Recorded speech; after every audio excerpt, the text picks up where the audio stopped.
Today's episode is brought to you by elitefts.com. Founded in 1998 with the primary aim to live, learn, and pass on. Please help Elite FTS support this mission by smashing the like button, leaving a comment, sharing with a friend, and thinking of us for your training needs.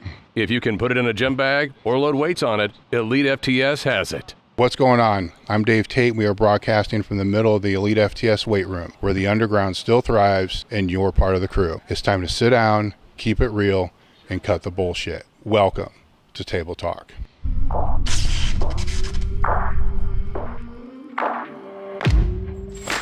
What's going on, guys? This is Dave Tate, and we are here with episode 125 with J.M. Blakley. Before we get into the discussion, let me thank our sponsors. Get that out of the way, then we'll get right into the podcast.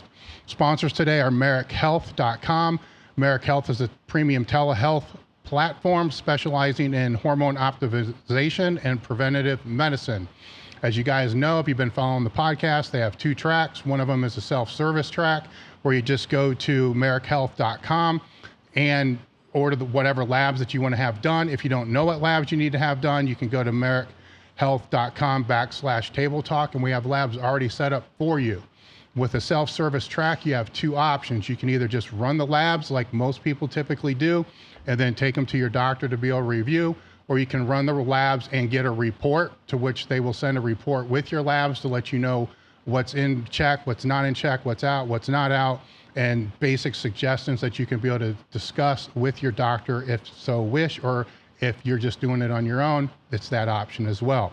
The second track they have is a guided optimization, where they'll put you in touch with a patient care coordinator, which will help you determine which labs to actually get run. And then after you meet with them, they'll run the labs, they'll review the labs, you'll have the report, and then you'll meet with their primary care provider, who will write you the prescriptions that you need or suggest the supplementation that you need to be able to get your hormones and preventative health optimized.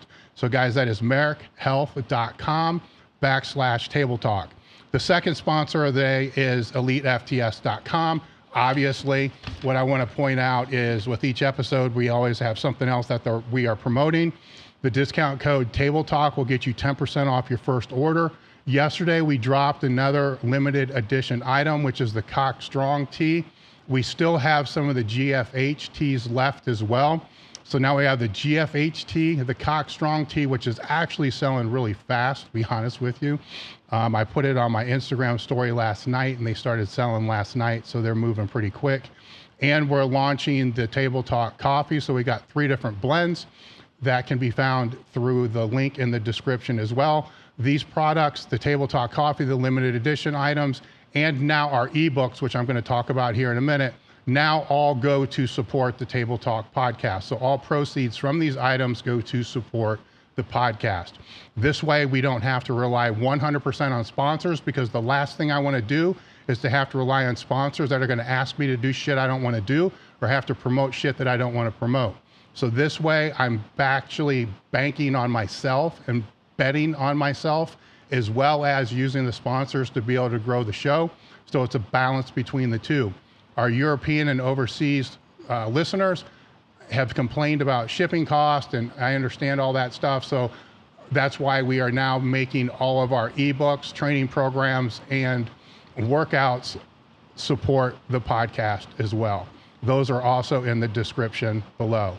So again, Table Talk will give you 10% off your first order. Thank you guys, and now we're on with the show. Today I got J.M. Blakley. We're gonna have fun. He was out working with some people earlier today. So I guess just to start off with, before that, let me back up. You're gonna hear some static because it's raining outside, and we've done the best that we can to try to resolve that from the sounds perspective. Hopefully it will die down. It may get a little worse. There may be some thunder. You know, it is what it is. But what did you guys do earlier today? I did an exercise with a guy that I brought with me that has been training with me for a long time. And we set it up such that I showed him a new exercise that he had never done before. And it was a chest exercise, and it has quite a bit of value. But what we tried to show was the scaffolding up of how you teach somebody something new. So it's a great exercise. and it's very worthwhile. But if you're a coach or a trainer, there's a lot of there's me demonstrating the way I start with an exercise that they know, and then I give this level, now try this, and then now we'll try this, that, and the other, and I'm taking them somewhere from what they knew about an exercise and modifying it to where I want to go with it, one step at a time. And he was learning in real time. Yeah. And so all the mistakes are there, and there weren't many, but there were all of the things you would see as a coach when you're trying to teach somebody, and then how I tried to deal with them. So it was more of it was a demonstration of a great exercise. In fact, it's a chest exercise that if I were to go to be able to name it, I would call it the JM press, because it's like a press, but it's not for triceps, it's for actual chest. But I used it extensively, and I think it has merit on its own. But then the way that I teach it was what I was really trying to get through. Is how you go through and help somebody learn something, and you watch them learn, and you play off of what the last set did. So that's the first thing we did. And then you had a gentleman, Sam, that came down with to do the high intensity work, and we did probably the most basic exercise you can do: leg extension, hinge joint, bend straight, and we turned it into something that that has a different application than you would have thought. And the goal there was to find an exercise where we could get maximal muscle stimulation for minimal joint work. And so we did sets of 4 with a very light weight, and perform the exercise the hardest way we could do it. So the only way you can get benefit with a light weight is to do it the hard way. You got to find a harder and harder and harder way to do it. And we did that. And then when he was completely exhausted, I had him compare. We threw, I think, 3 more plates on, and he did 20 reps at the end, just doing regular leg extensions.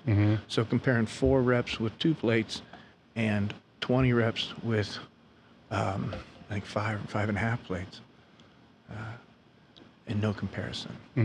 The lighter weight done in a hard way was much more stimulating, and it was more difficult than just pounding weight. And they both have an application, and they both have a reason to do them, heavy stuff. But we were talking about connecting with the muscle, controlling the muscle, getting the deepest contraction. And I think I'm pretty successful with that. Yeah. I want to, for the people that are on YouTube listening to this, I want to ask them about the sound, because the headphones are just killing me. Yeah, I was asking as well. It just has this weird AM radio static. Yeah, it's always in there, and so are they seeing the same thing? I mean, it's... Yeah, you can hear everybody, but it still has a static to it. All right, so how bad is the static for you guys? Because I know one way I can fix it real easy is I'm just going to ditch the headphones. But if I can't deal with it, I'm pretty sure they're not going to want to listen to it either. Yeah, we're getting some sounds good, but Okay. I don't think it's too awful. All right. Well, it's distracting the shit out of me. So, Should I do yeah, that take too, them off if David? you don't want them, because I can't deal with it. Yeah, Okay, just make sure is that gonna they're be all on right? the mic. What's that? Yeah, we just get closer to the mic when we talk. Yes, sir.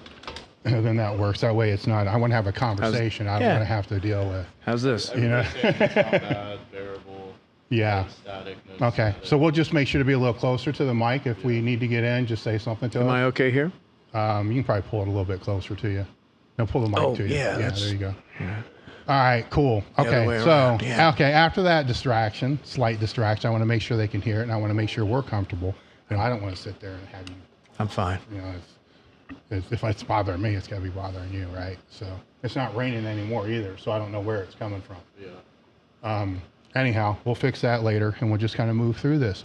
One thing that I did when I was going through the notes here, I do a couple things before you come out, is I like to go read your Instagram, because you always got some gems on your Instagram to come up with content ideas. Yeah. And this time, like I told you a little bit earlier, somebody sent me all the files from Powerlifting USA. Yeah, that's cool. And I went through there. But one thing that I don't think that we really ever talked that much about was your introduction into just strength training in general, where I saw in one of your Instagram posts, you were talking about when you were 18 years old in your parents' basement gym. You know, you read somewhere, go heavy or go home. You know, I assume that you might have been training. Were you training before that at all? Athletically. Yeah, but You know, not the I got weights. introduced to weights a little tiny bit through my 8th grade, Yeah. you know, yeah. football coach and that kind of thing, but nothing structured. Yeah. So you wrote that on the wall, right?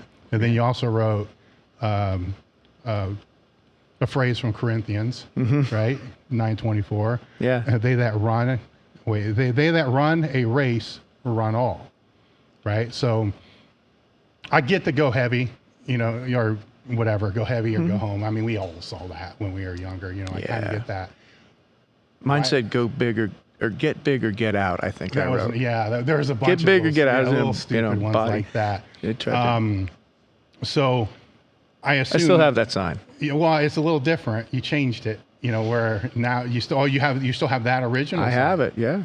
Oh, really? And you have it in your gym now? It's in my home. It's my gym's Yes. in my garage now, but it's still in the home right where it always was, in the Okay. basement. So I mean, first off, why did you write the Corinthians? Well, to finish out that Yeah. it's they that run a race run all, but one receiveth the prize. Run your race that ye may obtain.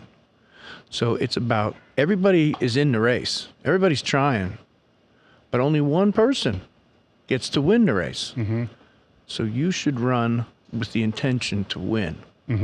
They that run a race run all, but one receiveth the prize. Run thy race that ye may obtain. Means go for it. Yeah, yeah, You know, yeah. Simply go all in. Run to win, not to just race. And so it sort of is a little antithetical to some of the ideas about, you know, everybody's a participant, and you know, but in the world that I grew up in, and that is competitive athletics, participation gets no reward. Only winning gets a reward, and there's only one winner, and second place is irrelevant. And that's not necessarily the way I look at life or competitive athletics now, but it certainly was at one time. No, that's Made why I a lot wanted of to go sense to back me. to it is, you know, It made a lot of sense to yeah, me. when back we then. go way back, you know, what was it, sports that kind of drove you into the basement to train, or what brought you to it? Yeah, so I started with sports, and then I got disillusioned with sports because I was involved in team sports, and I remember sitting in game films day after we played and lost, and in game films the line coach and every coach goes over their players and tells them what they did right and what they did wrong. Every time you screw up, everybody else sees it in, Oh, yeah. in game films, and you get yelled at. And so we'd go through this, and of course, I was doing my job. I wasn't making mistakes. I was beating my man, and nobody was yelling at me. And we're losing, but I'm doing my job. And not that I'm a prima donna or anything, but I got tired of my outcome, winning and losing, being dependent on other people doing their job. But that's what a team sport is. But when I was young, I got fed up with, you know, why doesn't everybody else do their job? I'm doing my job. And then I didn't get a holier than thou attitude, but I got this, that I don't think I want to do team sports anymore.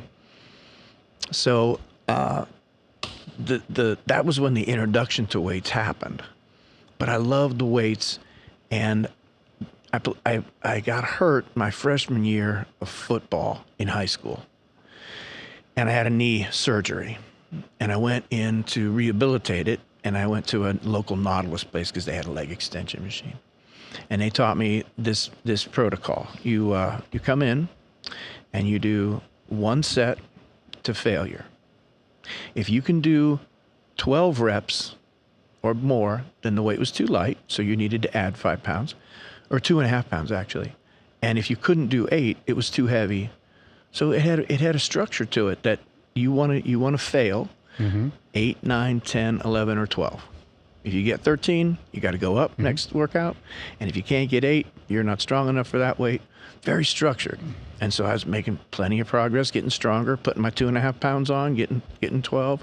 And you would start out when you moved up getting 8 or 9.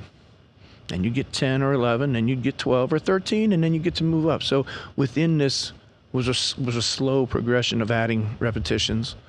And if this sounds familiar, it's something that I do, that I did in my training. So, and it made sense, and it worked, and it was the thing that I said to the person that was helping me. I said, so, when's this run out? When does this stop? And they're like, what do you mean? And I go, when do I stop getting stronger? And they said, you don't. And I said, you mean I can just get as strong as I want to? And all I got to do is come in, do as many reps as I can. And if I get 12, I get to put on 2.5 more pounds. And if I get 9, I have to go for 10. And they're like, yeah, you can get as strong as you want to be. And that was it. Mm-hmm. That's when sports wasn't as important as being strong. Mm-hmm. And that's when it changed for me, was to think, man, I could be as strong as I want to be. Is this all I have to do? Is just come in and bust my ass? So that would have put you, what, like 14, 15? Yeah, about 15. Yeah, 15 is when I had my knee surgery, yeah. Okay. And then, so is that where So then bodybuilding became the focus, And I had a little bit of an application for sports. I did 3 sports in college, and but they weren't going to take me anywhere. They did give me a scholarship though. I had a scholarship for cheerleading. Yeah. I used to throw girls around. Yeah. And that was good. You got to be strong for that. Mm-hmm. So they were complimentary, getting stronger and stronger, throwing the girls higher and higher, doing more tricks. And that was good. And then I played soccer for a year because we didn't have any people on the soccer team, and there was room. So I loved athletics too. And then 1 year I did track and field, threw the shot and discus and javelin. So that was fun in college. But it was a big jump from high school to college.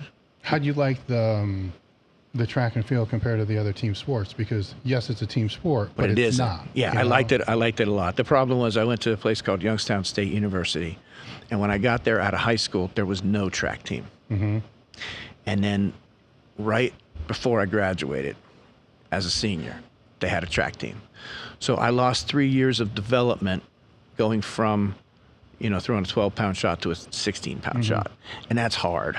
And then I tried to learn to spin, and that's hard. And I ran out of time. So I had 1 season, and I was trying to compete and learn, and it didn't go great, but it was fun, but I didn't excel at it. Yeah. But I enjoyed the competition, and but it didn't take me anywhere. Yeah, my football. But for throwing, you get lifting. Yeah, I threw in junior high. Okay, yeah, me too. Yeah. My story is a little bit the same in a way, where with football and the other team sports, more so after I started weight training. So I started weight training at 13, so it was a younger age. Mm-hmm. But I loved wrestling. Yeah. Team sport, but we didn't have it. Right. I love that because my work output determined my result in my head. Yeah. Football had the same experience. It's like, come on, man, I'm busting my ass.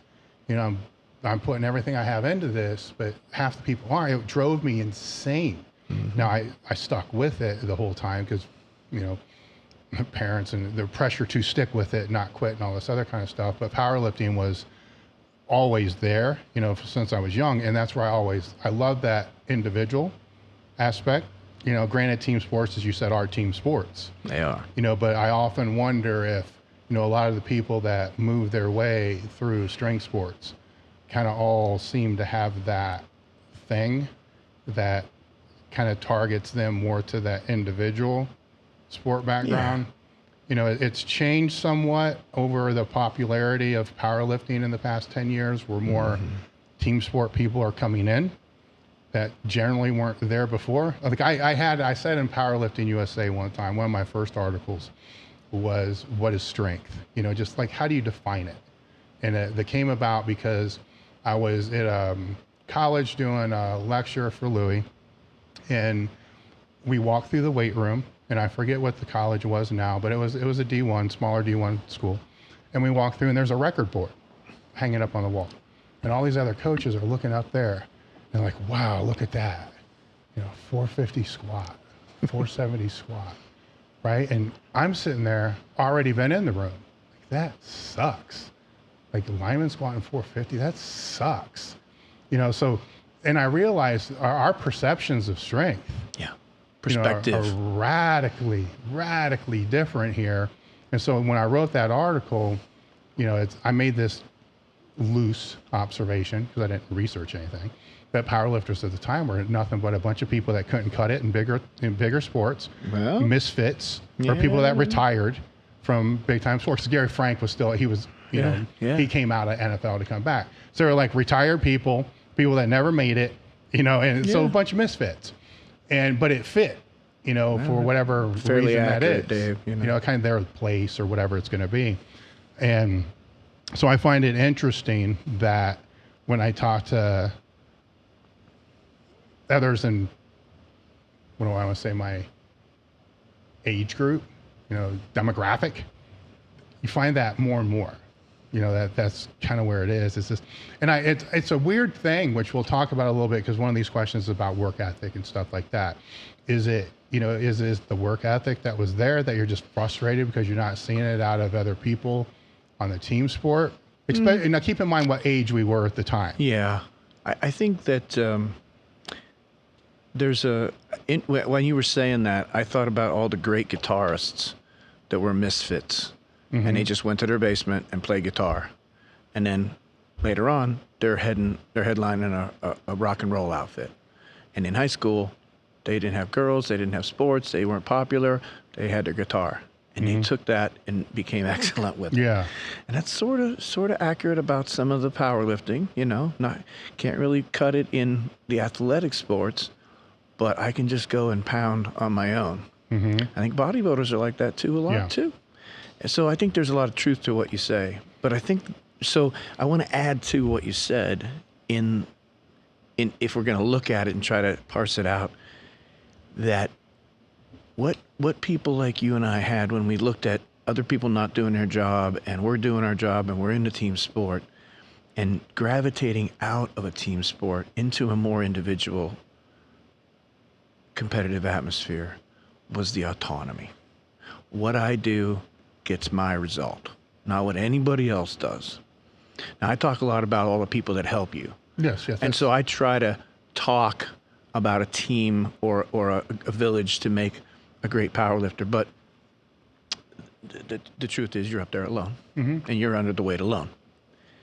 And that gives this sense of autonomy. My choices, my effort, my preparedness, everything, all my choices up to this point, they're on me. This is on me. I have nobody to blame or reward. So, yeah, there's no way out of it. It's your fault if you screw up, but then you get the glory too.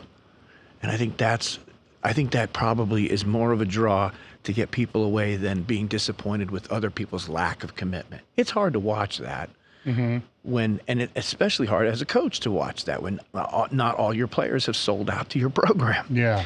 It's hard to do that in a weight training program when you don't get buy-in. I train with a guy now named Marshall Lee, and he's from England, and he talks about buy-in. You got to have buy-in. You have to have the people believing in what they're doing. You can't be like, well, let me show you. I'll prove it to you. Do this, and then you'll see. They got to go in with buy-in. And if you don't have that, so it's hard to watch people that aren't bought in. And I think if you think back, perhaps you can feel that too. That you were upset that not just that you were doing the job and they weren't, but that they weren't committed to trying to do the job. They were kind of, I want to be on the football team and I'm the fastest kid, so I get to, but I don't really care that much about it. I care a little bit more about girls and cars and weed. Yeah. And this thing's cool too, but if you're a committed athlete, and when you're young, you can't. I couldn't understand the difference of people not being bought in. I didn't couldn't either. understand it. Didn't understand it. I do now. I understand it now. Yeah. I mean, Different people want different things. Yeah. I want what I want, Dave. Yeah. I want what I want. I don't want what Exactly. you want. Yeah. I want what I want. So, and then when you understand it, everybody has that. And then you said about the I don't know what you said, but not outcast, but what's the word you used? Just misfit. satellite. Misfit, yeah. Misfit. Yeah. So we are the misfits. We are the people that are different. We're not the norm. And trying to wonder why all these people around us are not like us is the wrong way to look at it. We're not like normal people. Mm-hmm. We that's the problem. And so when you flip that around and go, yeah, it's me. I'm the guy that doesn't want to drink. I'm the guy that doesn't want to party. I'm the guy that wants to lift heavy weights. I'm the guy that wants to excel. I'm the guy that's willing to sacrifice all that other crap that you guys all think is so important. The parties, the girls, the alcohol, the goofing off, skipping class even. Mm-hmm. That's not me. Is it that, or is it that we were we were the guys that didn't want to be around other people, just wanted to be left Perhaps alone and do my own shit? Yes, autonomy. You don't feel a part, of what they're all doing. So you just you're do not your a own part. thing. But that's accurate. Yeah. You're not a part of what they're doing. And so that's accurate. You are the satellite. Yeah. And so it's hard to be upset about not being in a group when you realize you don't belong in a group. Yeah. You don't belong in a group. It's okay. Yeah. Then over a It's period of hard time. though when you're a kid to not be in a group. It is. When you find others. It's hard for everybody. I no found matter how others. old. There's others that you find that were Yeah. embrace the sport, train, but they weren't my age. They were 20 years my senior. They're older, but I mean that's where the drive, and all that was. And it's if I didn't feel like I belonged in certain groups, then whatever. I can be in my own, or I'm in this group, cohort, powerlifting, whatever it is, where at that time, I'm not good. I'm not that good, but I kind of belong because I can work hard. Yeah. I can gain the respect. That's a Maybe group. that's it. Gain the respect of the peers that I'm around That's because I work hard. I show up. I all the things that I was doing in the other sports, that really didn't get, rewarded or rewarded, even though, I'm not breaking records or anything like that at 13, 14 years old. You're just. But hard work is something that hard workers appreciate. It's Yeah. not something that lazy people appreciate. No. So what you're saying is that you got recognition from people that knew about hard work. Yeah. For your hard work. Yeah. And the people that might have been your peers who didn't really understand hard work that well, they didn't see that wonderful quality about you. And it pisses you off, Yeah. And I say that in jest, right? It is a wonderful quality. Well, I've kind of learned over time, and I'm sure you can expand on this a little bit. You can only understand hard work to the point of the hardest work you've ever done. So Good point, to yes. one person, what they think is hard work. Yeah. Right. To another, maybe that's scratching the surface. Mm-hmm. But to them, it's the hardest work they've ever done. Right. And you You got to know. give them that. Yeah. So, where's that when you have that conversation of, with people about you need to work harder, what does that even mean Yeah. when you break it down into that perspective? Yeah. It's a little easier to understand this in terms of eating to gain weight. And people will tell you how much they eat. Mm-hmm. Because they're basing on how much they've ever eaten. Yes. And then someone that knows how to eat more than that will say, you're only eating 4,000 calories. You weigh 225, and that's because you eat like a 225-pound man. You got to start eating like a 260-pound man if you want to weigh 260. And they don't know what that is. Their reference point, like hard work or pain even, somebody who has had a certain amount of pain, that's it. That's the highest pain they've ever had. And then, it's not right for us to deride them necessarily for not having had the experience of knowing what it means to eat that much or knowing what it means to tolerate that much pain or work that hard. Mm-hmm. And I think that's the only mistake. We're right in that we understand something they don't because we went further in it. And it would only be wrong of us if we derided them for not having been there. So when we say to somebody, when someone tells me how much they eat, and they weigh 185 pounds, and they tell me that they eat so much more than anybody else, and you wouldn't believe how much I go, I would. I really would believe you. I would believe you because I know how much you weigh. You've weighed this for 6 months. You're eating exactly enough to keep your weight at 185, not any less or it would go down, not any more, or it would go up. So I have a really good, clear picture of what you think a whole lot is, an enormous amount, an unbelievable amount. You wouldn't believe how much I eat. I eat so much. I know exactly what you eat. You eat 185 pounds worth of calories every day. I know what that is. I'm not uninitiated in that. And so the same thing with work, I think. When you have had an experience of working harder and you pursued that and you developed that in yourself, can I go a little further? Can I go? And that's what powerlifting's all about. One more pound. I got to try a little harder. I got to squeeze out another one. And you have that experience, then you know something that people who have not done that yet don't know yet. But they could learn it. But they won't learn it. They won't learn it if they don't believe in it. So if you're 185 pounds and you don't think you don't believe you can eat another bite, then you won't learn that ever. You'll never know what it's like to be a 225-pound man or a 260-pound man or a 300-pound man. You're not going to know what that's like. So there's one way to find out, though. You dip your foot in the water and you take the step and you take another step, and pretty soon you're in the deep end. Yeah. Well, with that, it's another one of those weird things to kind of play around in your head with is the what if they just started hanging around with a bunch of 245-pound people. That helps. When you see somebody, you take little kids and they're around a pool and one of them doesn't know how to dive or cannonball, and they see one of their 5-year-old buddies doing a cannonball. All of a sudden they just do it. You can't get them to do it on their own, but when they see one of their peers doing it, or two of their peers, or all the other kids are jumping in the pool, then they jump right in. You don't have to ask them to do it. Yeah. So getting around people that are gaining weight and are eating like a 245-pound man and getting that experience and just seeing, I thought I was eating a lot, but I see him doing that. I can do that. I can do that too. I'll jump in that pool. Yeah.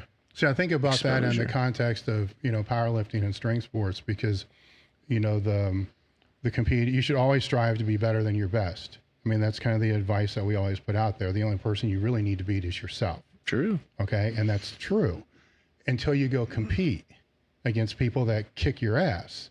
Then all of a sudden you see a couple things can happen. You can either just realize I'm not that good and quit. I mean, that's not, it happens. It's an option. Sure. The other thing is, oh my God, I need to start pulling things together.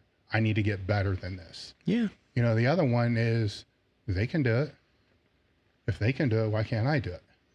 I ask myself that a lot. I read a lot of books about guys that went over and got their legs blown off and had really hard lives.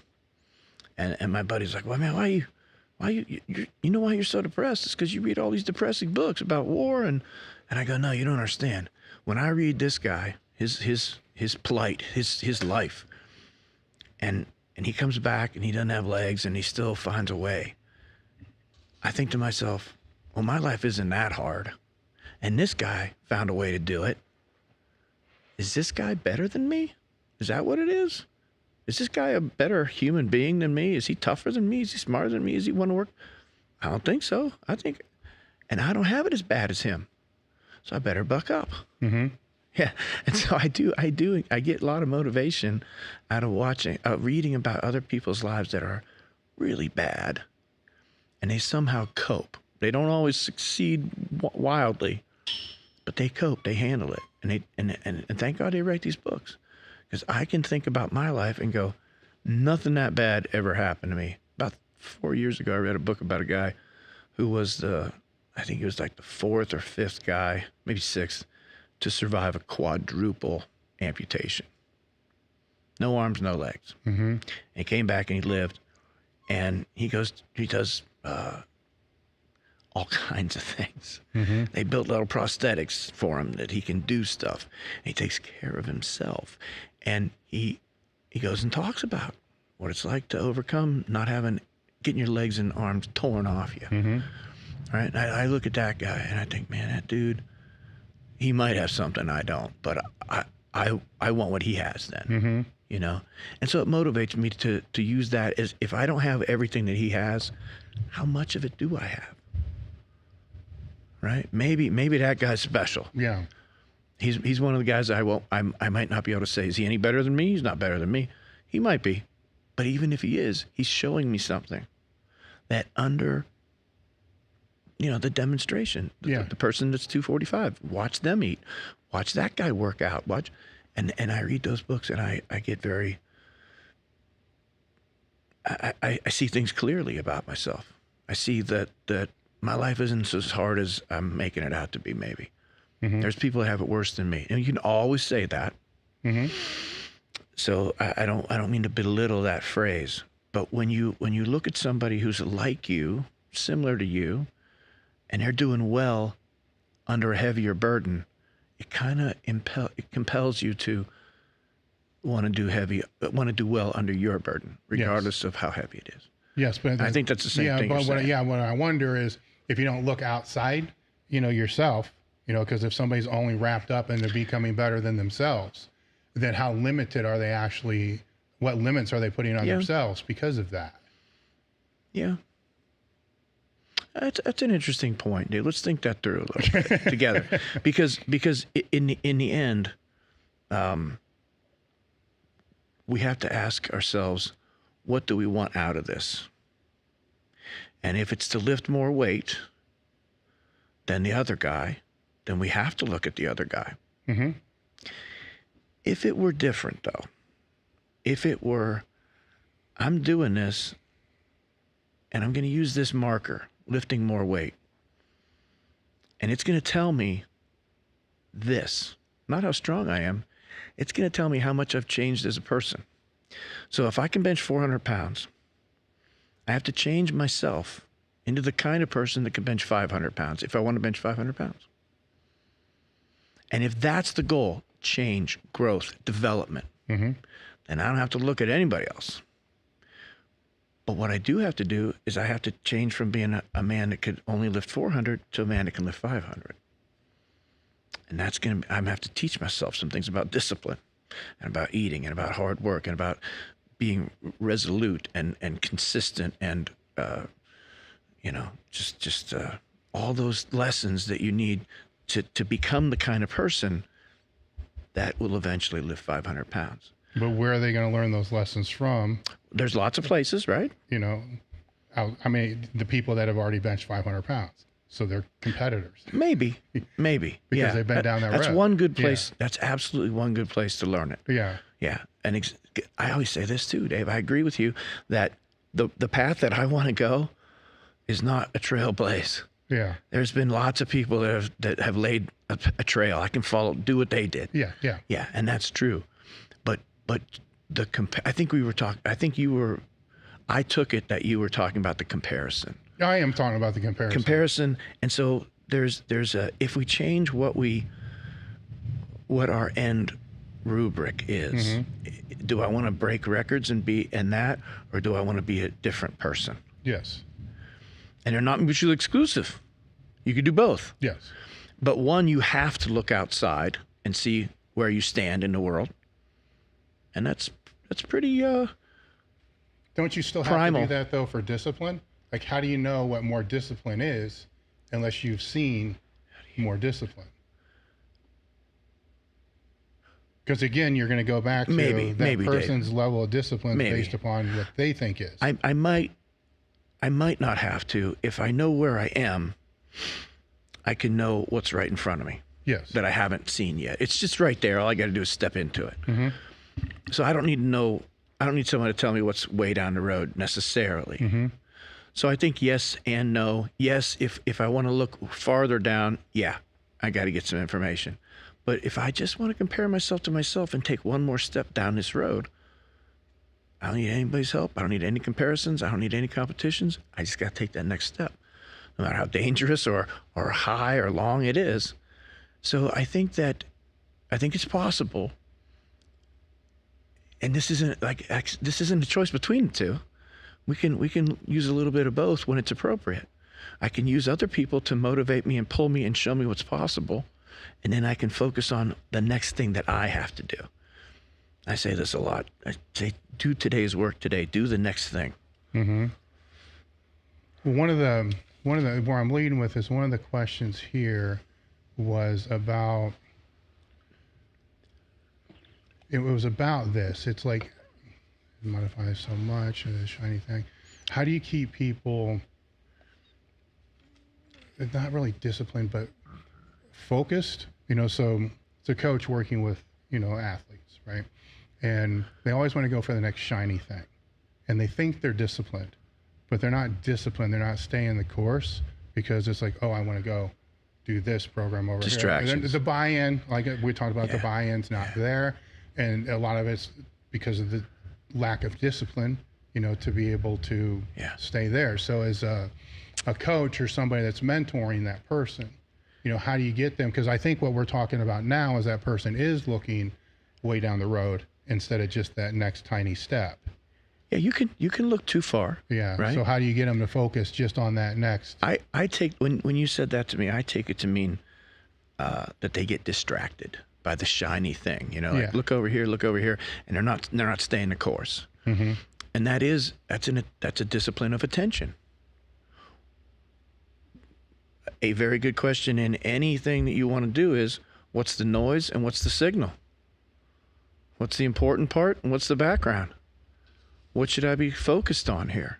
How do I separate out the stuff I need to pay attention to from the stuff I do not need to pay attention to? And I think that's a skill. I think it needs to be developed. I think it can be taught. You're talking about the controllables and the uncontrollables. I mean, that's one way to kind of very quickly gather it. But when you're when you're working with just the controllables, that's vast. Because you can go just take one of them and you go down a rabbit hole there, and there's a lot. Yeah, we have a lot to say about what happens to us. Yeah, I mean, there's a lot. We do. So it's to keep it in a easier to talk about context of just a lifter, dealing with their controllables. There's how do they know which ones to focus on, which ones to prioritize, or do they just skim the surface on all of them? You see, I'm not a skim the surface kind of guy. Yeah, I know that.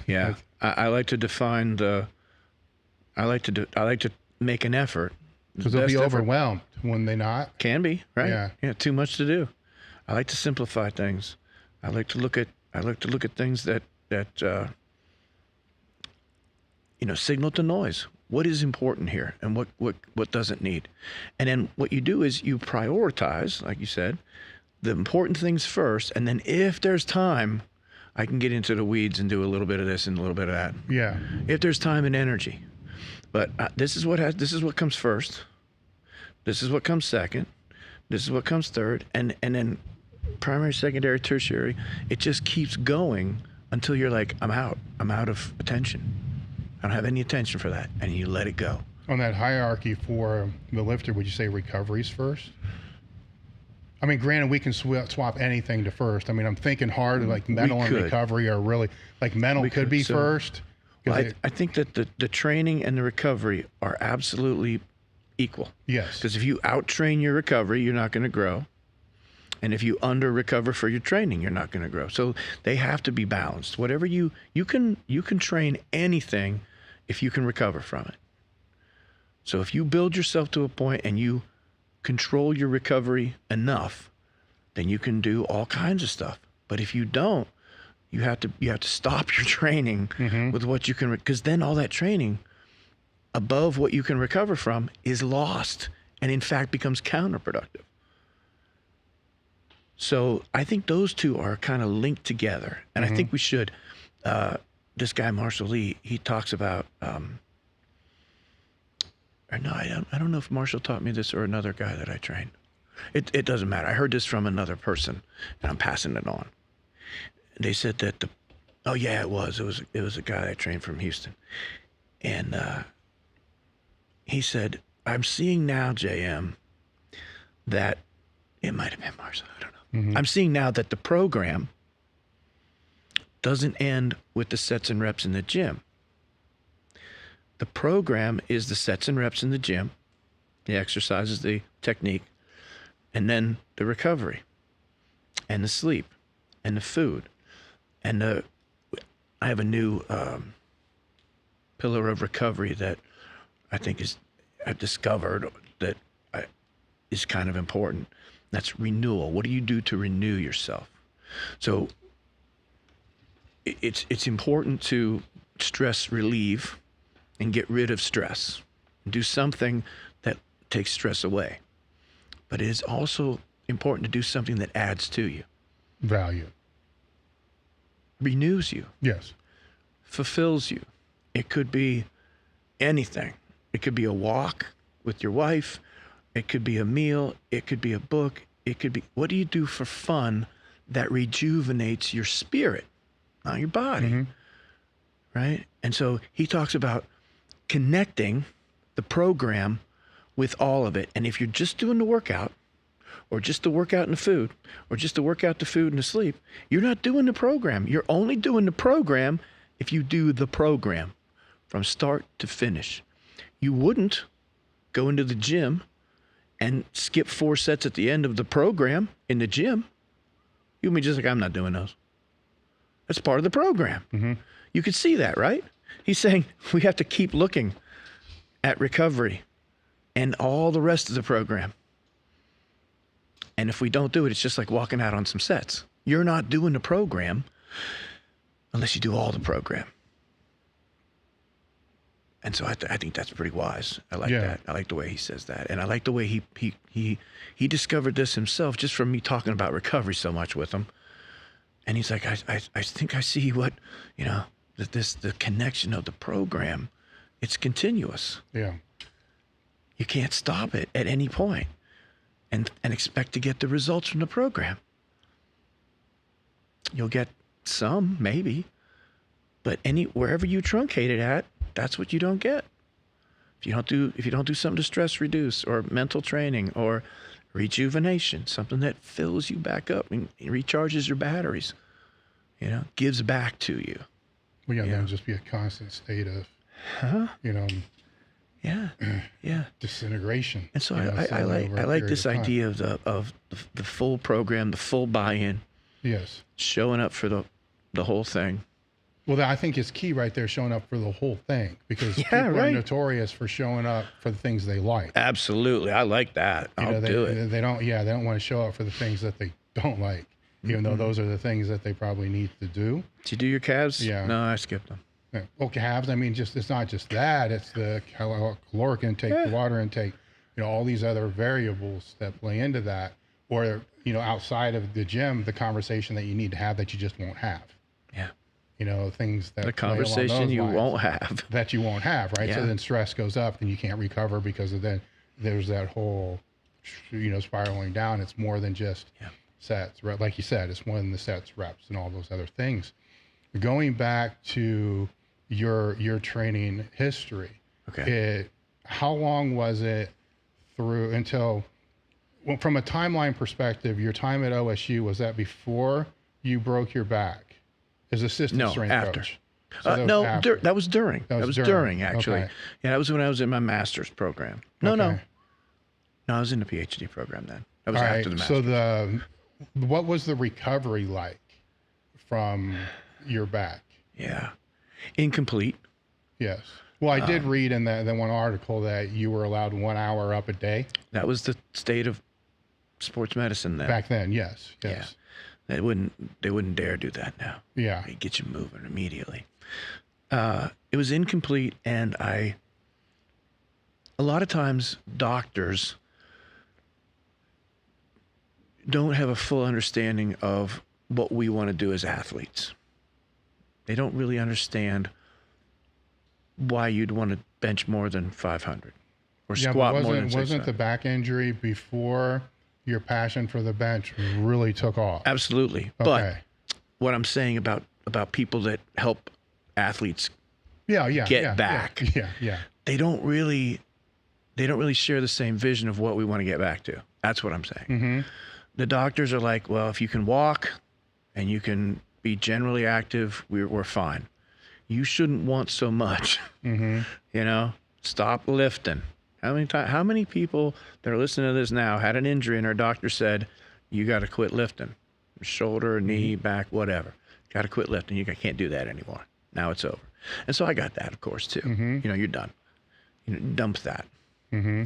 And you know, it turned out not to be true. But so as a kid, a lot of times we have to take people's word for it who are in a state of authority, because we can't know everything for ourselves, right? Mm-hmm.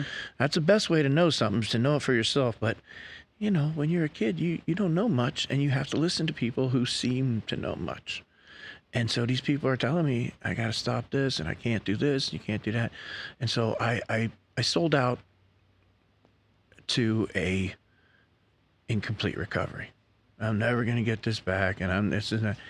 And that's what I got. I got an incomplete recovery.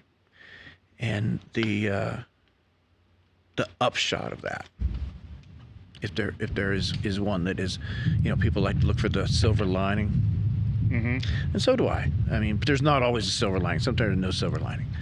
But in this case, there was, because when I hurt my back, I immediately got rid of all those distractions we were talking about, the shiny things over here, because I couldn't do any of it anymore. So all the sports that I like to play around in, couldn't do. But I could lay on a flat bench with complete support and push up. I could do that. Mm-hmm. That's what I had left. And it's about all I had left. So through attrition of all the other things, I ended up specializing in one thing that I still had. Make the most of the thing I can still do. And so people that believe in God would believe that God organized that back problem so that I could do this other thing. You know, I'm not gonna, I don't have any guarantees that happened, but here's what did happen. I hurt my back, and somehow, some way, I found something that took me to lots of different places. It's why I'm here now. Yeah. I'm here now because I did that thing with bench pressing. I did the thing in bench pressing because I couldn't do anything else. I couldn't do anything else because I hurt my back. At what point did you know that the bench pressing was going to be that thing? Never. Really? At no point. At no point. I never expected it. I never predicted it. I engaged in it. I enjoyed it. I started to do fairly well in it. And then at some point, somebody points it out to you. Mm-hmm. Hey, you've got a chance to break the state record. Mm-hmm. 5:52 and 1/2. Do you remember who did that? What's that? Who Pointed said that? out to you? Not exactly. Mm-hmm. Remember Dominic Rotolo? Mm-hmm. He said something early on. Dominic Rotolo. Let's give him the credit for that. Mm-hmm. He said you could be. I did a bench press meet because Anna was doing one, my wife at the time. She was doing one to she had qualified for the American Open in Olympic lifting, but she qualified at such a low level. She left like 40 kilos on the table of her total. I'm like, you did that in the gym? What? I just too nervous. So I said, why don't you do some of these bench press meets? Just lift in front of people. Mm-hmm. Get used to being in front of people. When it's your turn, it's your turn. So she was doing it, and I was a week after my bodybuilding show, and I was down to 220. And I said, I'll do a bench press meet. And I laid flat on the bench, no technique, no nothing, and I did pretty well. And Dominic said, you know, that's if you put a couple pounds on that, you could compete. I'm like, really? And he said, yes. And I said, okay. I didn't really believe him, but Anna did well too. and she, you know, she was world-class long before I was. And so I just started hanging around powerlifting people a little bit for her sake, you know, trying to learn a little bit about it. And at the same time, I kept lifting a little bit, and I was doing okay. And what was the catalyst, though? Because there was a tipping point to where you went from just benching to being all in for the benching. It's a good question, Dave. Now, it snuck up on me. Yeah. That's what I'd have to say. And so it's going to be hard for me to identify when that happened, because it was so gradual, like the frog in the teacup in the boiling water. I don't know when I knew I was in trouble, and I should have jumped out a long time ago. I don't remember that. It was so gradual, and I had such low expectations for myself. This is something I am, as a coach, I really try to do a better job for my athletes in getting them to expect more from themselves. We sell ourselves so short. I did it. My athletes do it. It's easy to sell ourselves short. And we talk about the reasons for that, but people do it, and I did it. And I didn't dare to dream big at that time. And that was a change that I knew I wasn't doing it, and I knew I should be doing it. And then I worked myself into it. Mm-hmm. That happened at 600. I couldn't break 600 because I didn't think I deserved it or was worthy or didn't dream big enough. Everybody else had tried it, missed it. I was going to be the first guy to do it in Ohio. I don't know, why me? And then, you know, I had to figure out a way to dream a little bigger. Mm-hmm. And I figured that out, you know, but I had to breathe it in. And so I found myself knocking on the door way before I was ready to be that guy. I used to tell people, you know, when you bench 600, when you do that, then you got to be that guy for the rest of your life. You got to own up to that. You got to live up to that. And if you're not ready to live up to that, you kind of balk. And so, again, about changing who I am, not lifting what I lifted, but changing who I am. I had to change myself into a guy that could live up to that. Mm-hmm. My body could do it. My training said it, you know, and I'm like, I'm self-sabotaging, I'm doing stuff wrong. And I had to change myself into a guy that dreamed big or bigger, didn't sell myself short, tried to have better expectations of myself, and then go ahead and do it, and then go ahead and keep living up to that now. But that was a process. And so that's, I guess, what I mean when I was talking before about lifting the weight is important, and we have to do it so we don't lose that goal, because it still has to be that point of crystallization that we're moving towards. But that's not the real reward. The real thing is being a different person, getting to that reward. I couldn't have got that reward at being this guy. Mm-hmm. I'd become a different guy to be able to do it. But what happens when you bench what you wanted to bench or squat what you wanted to squat? Almost immediately, you set another goal. That's not that goal. Okay. 5 more. Oh, because you always left someone on the 605. platform, right? And there was 4. It didn't go so well. So yeah. So how long does that accomplishment last? Well, it lasts your whole life. Fleeting. Huh? Well, it lasts your whole life. It does. One thing, but it's also very fleeting. Yeah. 15 seconds. But the person I am, I'm still that guy. I'm still that guy that I changed myself into through this process. And that's what I get to keep. I can't lift 600 pounds now.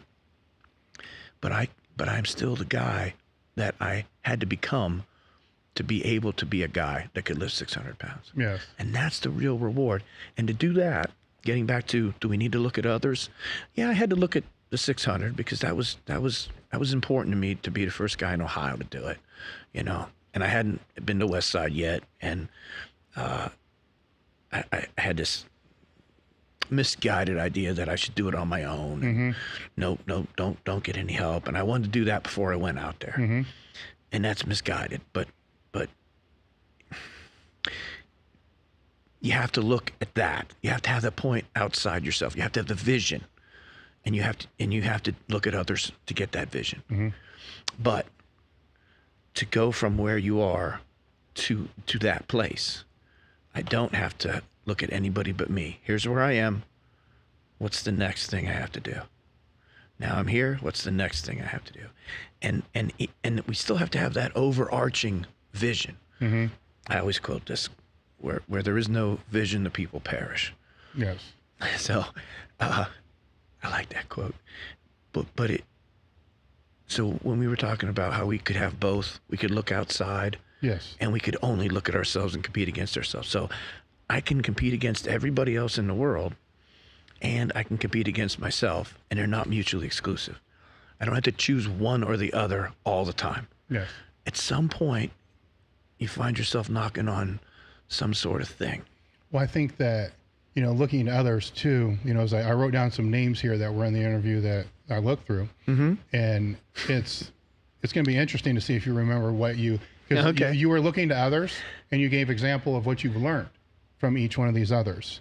And for instance, George How clever Albert, of me. Yeah, George Albert was in there. Okay. And What'd you I say had about that George? explosive strength. Oh, yeah. That you were able to, George is, and well, I'll agree. I mean, I trained with you. It was his strength, his explosive strength. Yeah, he's way stronger than me. Was, just the speed, which he would throw 315. Yeah. Was, I don't even know how to explain it. It was faster than what a normal people would use 135. It was impressive. I was actually faster than I've seen people throw med balls. Think about that. It was amazing. Yeah. And then with Willie Wessels and Kenny Patterson, you had the ability to grind. Yeah. That they would just. Yeah, Kenny was a fighter. Yeah, he didn't quit. Some of those lifts sometimes would take forever. Yeah, you'd think he'd got to quit sooner or later, and he wouldn't. It would just keep sneaking up there. And Craig Torkowski was technique. Yeah, he was pretty And you solid had about that. Glenn Shabbat for pure strength. Pure Because, the strength, guy was yeah. just a freak of strength. That, it didn't have the technique. I mean, it was just freaky strong. Chris Confessori was control. Take the bar out. He could settle any bar, no matter how bad the liftoff came. But, as I go through here, you had, Ken Lane for injury prevention, Ted Arcidi. You had a short call with him where he told you to expect more. He did. That's why I brought that up, because that's what we were just talking about. Let me tell that story, Dave. Yeah. If it's all right. Yes. So I was working for Buckeye Barbell, and Ted Arcidi had just come out with some line of like supplements of some sort, and they were going to sell them for him, so they were talking to him on the phone. And I had just benched 500, and I was done. I did what I came to do. I didn't expect any more from myself. I didn't expect 500, ever. But I did it, and I was really happy with it. And so I worked the phones for them, and they had Ted call me. And I'm like, hello, and do the thing. And he's goes, JM, this is Ted Arcidi. And I was like, holy shit. And I knew it was possible because I'd never heard his voice before, but I knew it was possible because, and the conversation went, he congratulated me. It was very brief, but man, did it have impact. It was very brief. He said, congratulations, I heard you bench 500 pounds. I'm like, yeah, thank you so much. He said, JM, what comes after 5? I said, yep, Ted, I already got it. I think I'm going to go for 515 next. And then he goes, no, after 5 comes 6. After 6 comes 7. And thinking big. He was thinking in 100-pound jumps, 500, 600s next. Yeah. Not 505, 510. But just that you could dream that big. And if you worked hard enough, you could pull it off. Just the thought that this guy is so audacious. And he had benched 700 pounds. And this guy's so audacious that he thinks in 100-pound jumps. Right? Mm-hmm. Just to know that there's somebody, like you said, about looking to other people and what they do. He's out there thinking in 100-pound jumps. Maybe I should think a little bigger too. At where I could end up at. How long do you think this conversation was? I just told you it. How long did it take me to tell you that? Half the. That's it. That's all I remember about the conversation. I don't think there was anything more. No 2 minutes. It was a minute. A minute. He was just being nice. No, but one person being nice for 1 minute can change somebody's perspective to go on to break more records. It did. Why not? Yeah. Why can't we dream a little bit bigger? Yeah. We still have to do the next 5 pounds. That's the next thing. But why can't we dream And so I sort of took on this from that, and I don't know if this is good or bad, but from that, I took on an open-ended top end. And you and I have talked about this before, about genetics and what you can achieve, and nobody knows what their potential is. Nobody knows, right? Until you try and fail, and then when you try and fail once, that still doesn't prove it. Yeah, you like might have to try well, a I couple. said, you don't know how good your genetics are until you actually try. Impossible to know, right? And so I took on this idea from that I'm just going to leave it open-ended. I don't know where this is going to end. And boy, did I get a lot of, I got to say that a lot, because all my friends and significant others and doctors, Eric Serrano and people like that, when are you going to be done with this? When are you going to quit doing this? Driving your body weight up, driving your body weight down? And I would say, I don't know. It'll run out on its own, and I won't be able to do it anymore, and that'll be the end. But I don't know. And so Ted got me to think big enough to just open the top up and say, I don't know how far. I don't know how far down the road this goes. I don't know how. I'm not going to say 6, 7, 7. I'm just going to let it happen, and we'll see where it ends. And that sort of took. I still had goals for every single meet. I still had the next 5 pounds, right? So you don't lose that. You don't lose that local, close proximity of what your job is to do next by opening up an unlimited future, an unlimited. Now it will have a limit. It will have an end. But since I don't know where it is, where should I put the limit? Where should I put that stake in the ground? Hell with that. I'm not putting it anywhere. I'm going to leave it unlimited. It will limit itself. Then I'll know. Then I'll know. And I know. I know how far I can get. And so that's over with now, right? It's not now. It is limited. I know what it is. But why would someone carry that? Why would someone shackle themselves? Well, it's a different with that? mentality, right? Where, I've spoke a lot with my powerlifting career is towards the last decade, the biggest fear I had was to leave and ask what if. I can't mentally wrap my head around that, or couldn't wrap my head around that. Yeah. So that goes back to that mentality of, to go back to that mentality of the 13, 14-year-old that's training because they're trying to, find their place, and, where does this all come from or go back to? Does everybody have it? Does everybody not? Who knows? I just know it's what I had, and I was going to make sure, as you're talking about that state, because Eric, same thing, all the docs, we had a lot of the same people, Louis included. I mean, there are a lot of those, and it's like, it's true, he was more an enabler than he was, holding back, but there were conversations about both, because he didn't want to see me become as fucked up as what he was, so there was a little give and take with that. But at the same time, he didn't know. Nobody knew. It's like you think it's going, and then like, where did that come from? And then after that happens a couple times, each time you start to fall apart, you're like, well, the last 3 times it only took. Then it just then the bottom of the boat falls out. But that's an interesting idea right there that you had, where you need the experience of that happening to you to believe it can happen. You have to have it. You have to have the experience, because otherwise you really are going to always doubt it. And so you got to go to some point where it starts to trail off and you find a way to keep it going. And then you start to think, every time it trails off after that first experience, it's possible for me. People will admit things are possible for others a lot. But then, okay, so it can happen to you. Well, not me. See, I think that's a necessary life skill, though. I think it's something that we've Well, that's useful, yeah. It's most useful. Who has it, though? Not a whole bunch of people. I know, but it's how many how many lifters It's have one too injury? rare. They're gone. Yeah, well, it's too rare.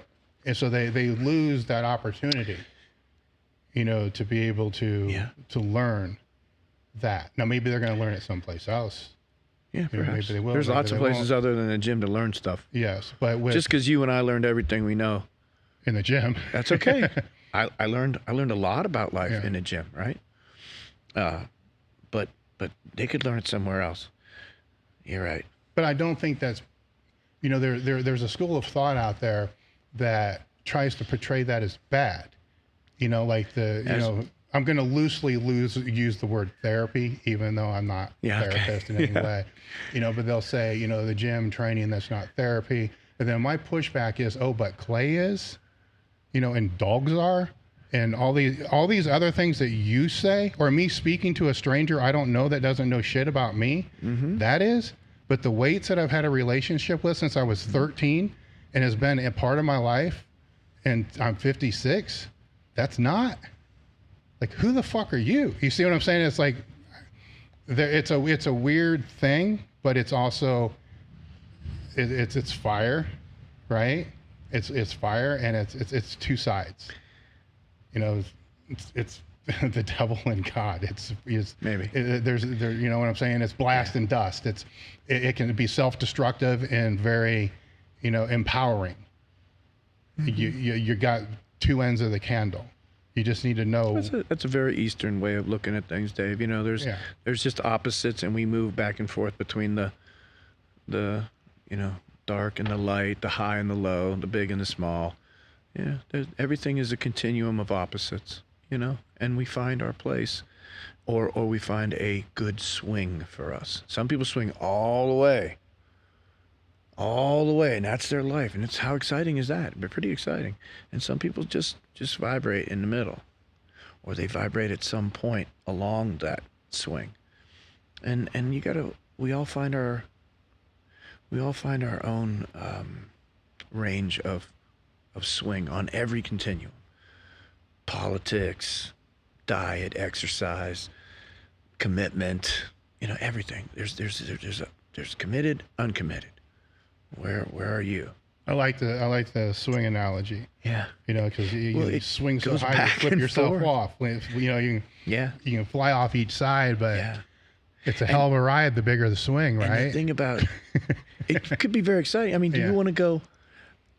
I might have said this before on one of our talks, or I say it a lot. So I say a lot of the same things a lot because they're true, and I believe that the more you say true things, that's good. Good things are worth saying over and over and over again. But it was pointed out to me that schizophrenics, they feel 10 times the depression that a normal person feels, but they also feel 10 times the elation. And my first response to that was, boy, that'd be a terrible life. Just the lowest of the low, but then the highest of the high, that's got to be terrible. And then I thought, wait a minute, maybe that's not so bad. Because if I went to an amusement park, would I want to ride a roller coaster? Or would I want to ride the train that goes around the park? Do I want, what kind of life do I want to live? A life that goes up and down the most it can, or one that doesn't do anything? Excuse me. I dated somebody one time, and they stopped taking his medicines, and they said, because I would rather do this than not feel anything. And that was sort of, they weren't schizophrenic or anything, but they said that I want to feel something. Even if I got to feel bad and then feel good, I get to, that's something. And this is nothing.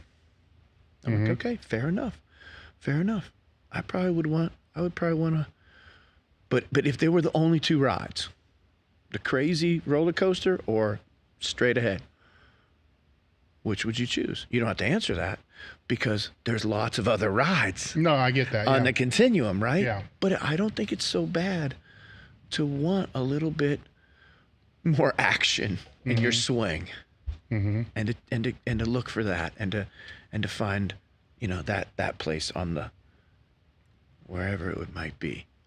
I think that's fair, and I think that's I think it's okay. Speaking of the swing on the opposite sides, I think people still misunderstand your body weight manipulation when you were competing. As far as maybe, you know, there's an example. Right? It is, and it reminded me looking through that article as well, because you pointed it out then. You know, the idea of gaining the weight, moving up the weight classes, was to get stronger. Right. It's the easier way, and then to come down is to see how much strength you can hold, because there, as you said, there's no law that says that you should lose strength. No. You know, so if you can get it up there, you know, maintain it. Yeah. But this was if you look at it from, a far view, it's a very long, periodized, long progression. Many program. times around. Yeah. Yeah, I mean, you could even look back and say there's a quadrennial, maybe even more, in there of how this whole thing cycled. Yeah. And the purpose behind that. So they just see the two ends, the high ends of the swing. Here's where you got to basically force feed and kill yourself because you got to, get to 312 pounds. And as you said, eat like a 312-pound person. Yeah, that's a lot of food. Or over here on this end, you're sucking yourself to oblivion. Dry. To be one night. But people want to focus here. And I think they're missing the whole process. Where that swing goes actually all the way around. It goes all the way around. Yeah, it's moving back and forth. So what got you to think that this was going to be the best journey for you to take with the bench press? Oh, that's easy.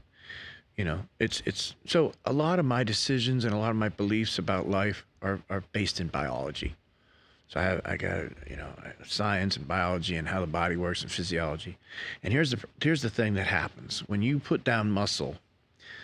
You make new contractile elements out of proteins. They're structural in nature. They're part of your body. Whereas cardiovascular fitness is more enzymatic, and you make enzymes every day and then they get burned up and you got to make more. And so high cardiovascular fitness comes from an oversupply of the enzymes that do the Krebs cycle and release energy from fatty acid metabolism. But the contractile elements for strength, when you lose weight and you're burning fat, you don't lose. They don't tear down. They don't just disappear because they're structural. They're made and they're there and they stay there. And when you lose the fat, you're burning energy. They stay there. So as you said, there's no law. Not only is there not any law, when you burn all that fat off, you still have the muscle you made. Now it's not fully supplied with energy. So when you crash diet, you lose some top end strength because there's not as much glycogen, not as much fluid. Leverage. But that turns around in the first week. Mm-hmm. When you start force feeding again, you have almost all of the strength that you got up to when you put the tissue on, because you put on muscle and you put on fat, and then you just lost fat. And all those contractile elements are still there that you can use for strength. And then you can put more on. So every time I went up, I put on muscle and fat. Every time I came down, I basically lost just fat. So every time I started over again from 220, I started with more muscle and more muscle and more muscle every time, and more strength. So it was about how do I gain strength, not necessarily muscle, because the bigger the muscle is, probably the stronger it will be. Well, it's also going to make it harder for you to get to that bottom class. It does. I got leaner and leaner. Yes. Yeah. The last couple of times were tough. About the first year I got down to 198 a couple of times. Yeah. I got bench 465 at 198. Yeah. That becomes that problem when you put on 10 more pounds of muscle the next time you go down through. Yeah. And that was the idea behind why I stopped training legs. I had to keep getting down to 220.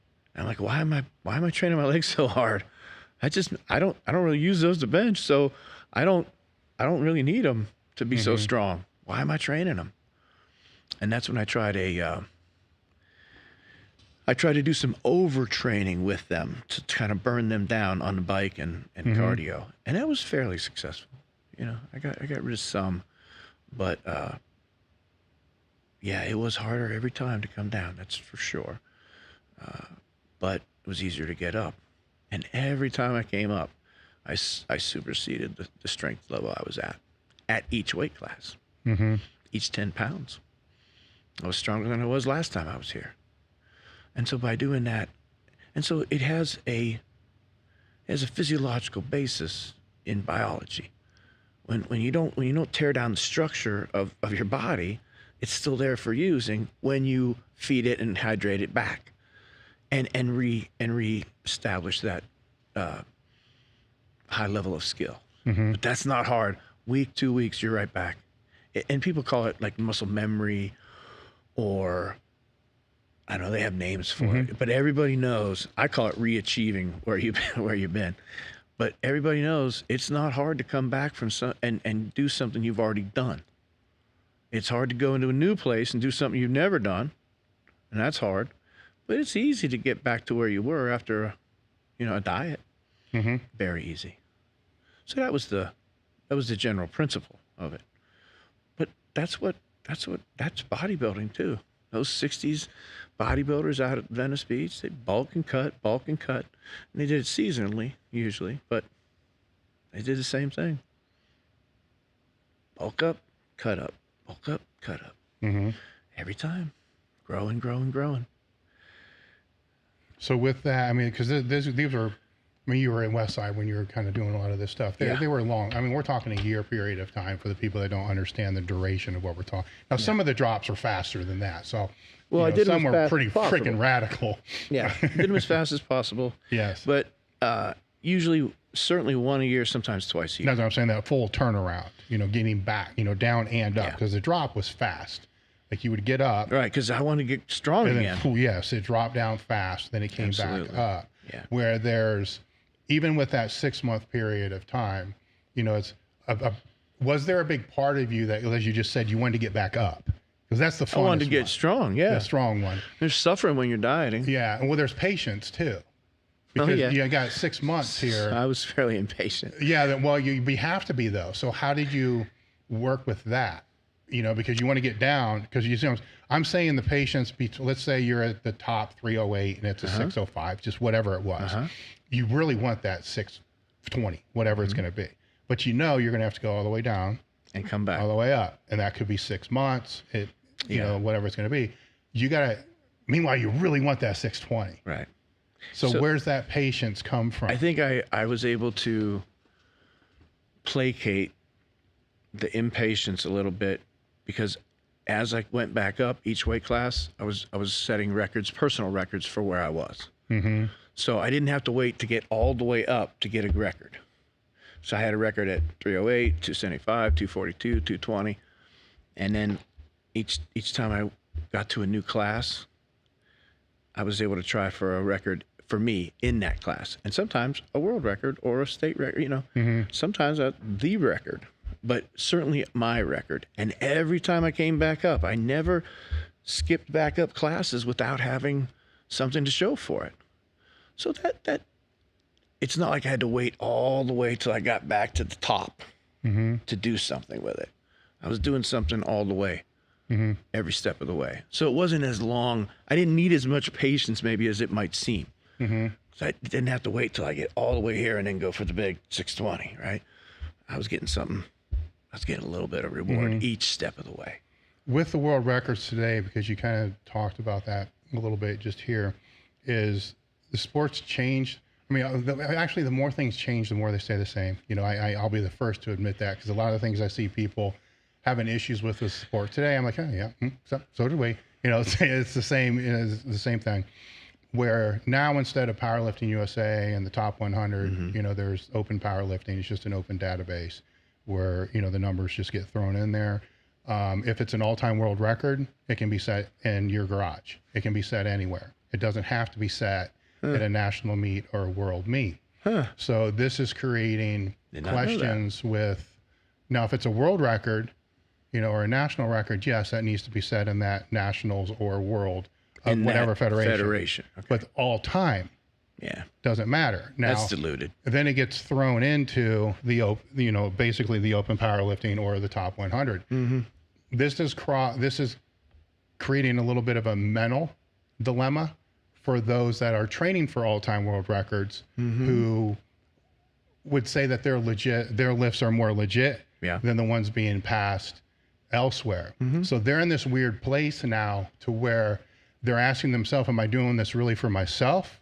Or am I doing this to be, because when you're at that level where you're talking all-time best, there's a whole nother reward. It's a pretty rare group of people. It's a very rare group.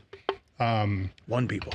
Yeah, one. Well, yeah. One people. It can be one rewarded in a backyard garage, with. Yeah, but can it?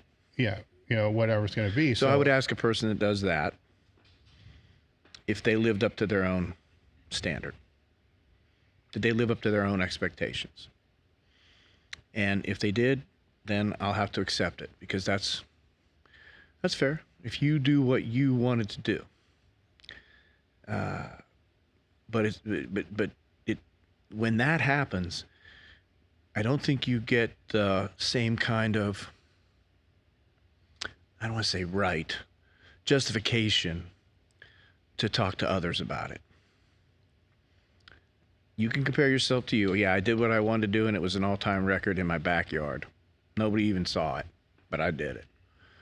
All right, well, I'm dubious, so don't expect me to give you the same kind of accolade then, if that I would have if you did it at the Worlds or the Nationals. I remember when they changed that rule. That happened in my time. You couldn't set a world record at any meet. You had to set it at with certain number of national or world judges on the platform judging you at that time. That's because it did what's happening now. Yeah. So they had to reel it back in. Yeah. But if somebody satisfies themselves in an endeavor, who am I to say you're not satisfied? Oh yes, I am. Well, it's the person. Oh yes, I am let's say satisfied. it's the person that gets beat, right? Because the sacrifice is a weird word, so I do want to talk about that too. But for now, the context, let's just say the sacrifice is that person's own personal sacrifice, that they're sacrificing, for that all-time world record at a certain standard. Yeah. And then But that's their expectation. Yes. So I don't know that person would even be threatened by the other one, because that's not their expectation. My expectation. Shouldn't be.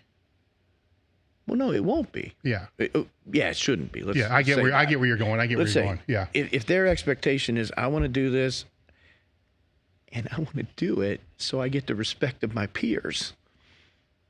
I don't want to just do it. I want the respect of these people that I want them to be at their best. I want them to do their best, and then I want to beat them. And I want their respect after I do that. It's not going to mean anything to me if I do it and they don't respect me. Not to me, because that's my expectation. But not everybody has that expectation. Mm-hmm. Some people just want to talk and say this and say that. And I dismiss those people. I would not, if I was in that situation, that's a hypothetical where I'm trying for an all-time world record, and some guy gets this dubious one, and now I got to find 20 more pounds somewhere. But I'm doing mine in a metered, judged, official federation. I'm not even going to worry about that dude. I'm not. Because he's not in my group of expectation. My expectation is to do it right. Yeah, I get what you're saying. Is to do it is to do it the way the established route, not just to do it and say I did it. We had those guys. We had guys saying they did it. Remember a guy named Tim Isaac? He didn't get invited to the Arnold Classic when it was a demo, and he got mad, and so all of a sudden, he just said he benched 800 pounds. He sent it in Sports Illustrated, and they reported it. But the guy never did. I don't think he ever did 700 pounds, really. I was never in a meet with them, but that says something right there. Where was he? Yeah. Where was he? Well, I know. That reminds me. I don't know if it was him, so I don't want to even make it sound like it was him. Well, he was one of those guys. Yeah, I do remember there was one of those guys, kind of like one that. Of those guys. That was in, I want to say, one of the Atlanta Nationals that Curtis Leslie put on, hit a bench, and then when they went to inspect him, bolted out of the meet site, running through the hallway and out the door because he stuffed his bench shirt. So he had like towels or whatever under his bench shirt, and just, I've never seen anybody that big run so fast and then deny it, then come back and, say it was a cramp or something like that. Yeah, so, but I'm glad you pointed that out. I wouldn't be threatened by that. This was still going on then. I wouldn't be threatened by that. Yeah. In this day and age. But this is a different day and age with everybody posting all their lifts and training and everything on the line. It's almost as if I taught for a while at high school, and so I was amazed that these kids, their online persona was more important to them than their real persona. And they were lying about stuff online. You know, I remember the one that I had a conversation with, and I'm like, you didn't go skiing last weekend. And they're like, yeah, but they don't know that. I'm like, yeah, but your friends all know it. And he's like, I only have like 5 friends. But online, I have 150,000 friends. I'm like, those aren't your friends. And and he was posting pictures of people that he didn't even know on the ski, but far enough away. And he said, this is me. I went skiing and we did this. And he made up all this story about it. And people commented, and I'm like, but that's not real. He goes, they don't know that. They think this about me. And I'm like, they think they who? Do you think their stuff is all real? Like you're talking about this person that said this about you, and they do this, and they said this about you. Maybe they're lying too. Maybe it's all a bunch of crap that you guys are all making up for each other, and none of you doing shit. But it was more important to him to maintain an image for the online cyber community that is not real than it was the people that he knew. It mattered more to him. And you know, you and I could say whatever we want because we started out without the internet. But these kids did not. And their life has had something to do with that plugged in, on display world that we probably can't understand how important that is to them. I know that I can't. I don't understand it. But they go to such great lengths to facilitate that online persona.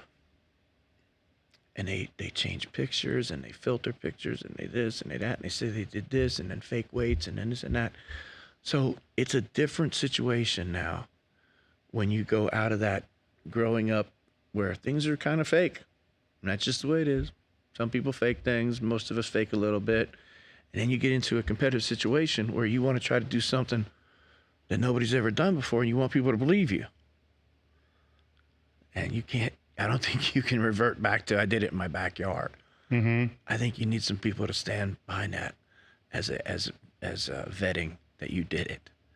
And I think the best people are your competitors. Do it in front of your competitors, let them see you, and then get their respect. When you think just for your own emotional reward, you would want that. Well, because we would think that. You and I think that. But I'm not sure that kids who have grown up with an ersatz respect that comes from the cyber world, that respect seems to be more important to them than the real respect. But isn't it it still comes down to self-respect. Perhaps, correct? But I don't think well, it would for us, Dave. Yeah. I don't think they have that same, I don't think they share that. I don't think that's shared.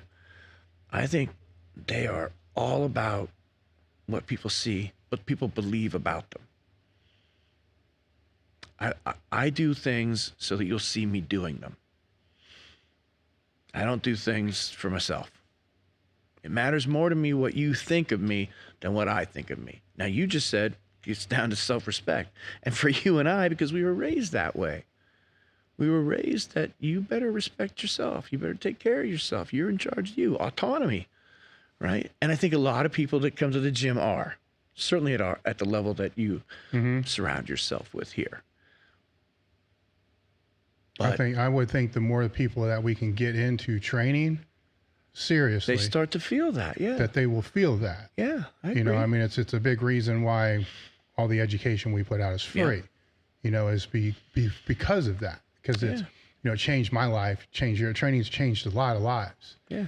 And it's going to continue to keep changing lives, because doing one more rep, regardless of social media or whatever it is, doing one more rep than you did before, feels good. Feels better. Doing 5 more pounds, it feels good. Yeah. And it stacks, because as you were told when you were younger, there's really no end. And there is. Who knows? We know that now. Who knows where it's going to be? They don't know that, but let's not predict. It's the start of a journey that can be transformative.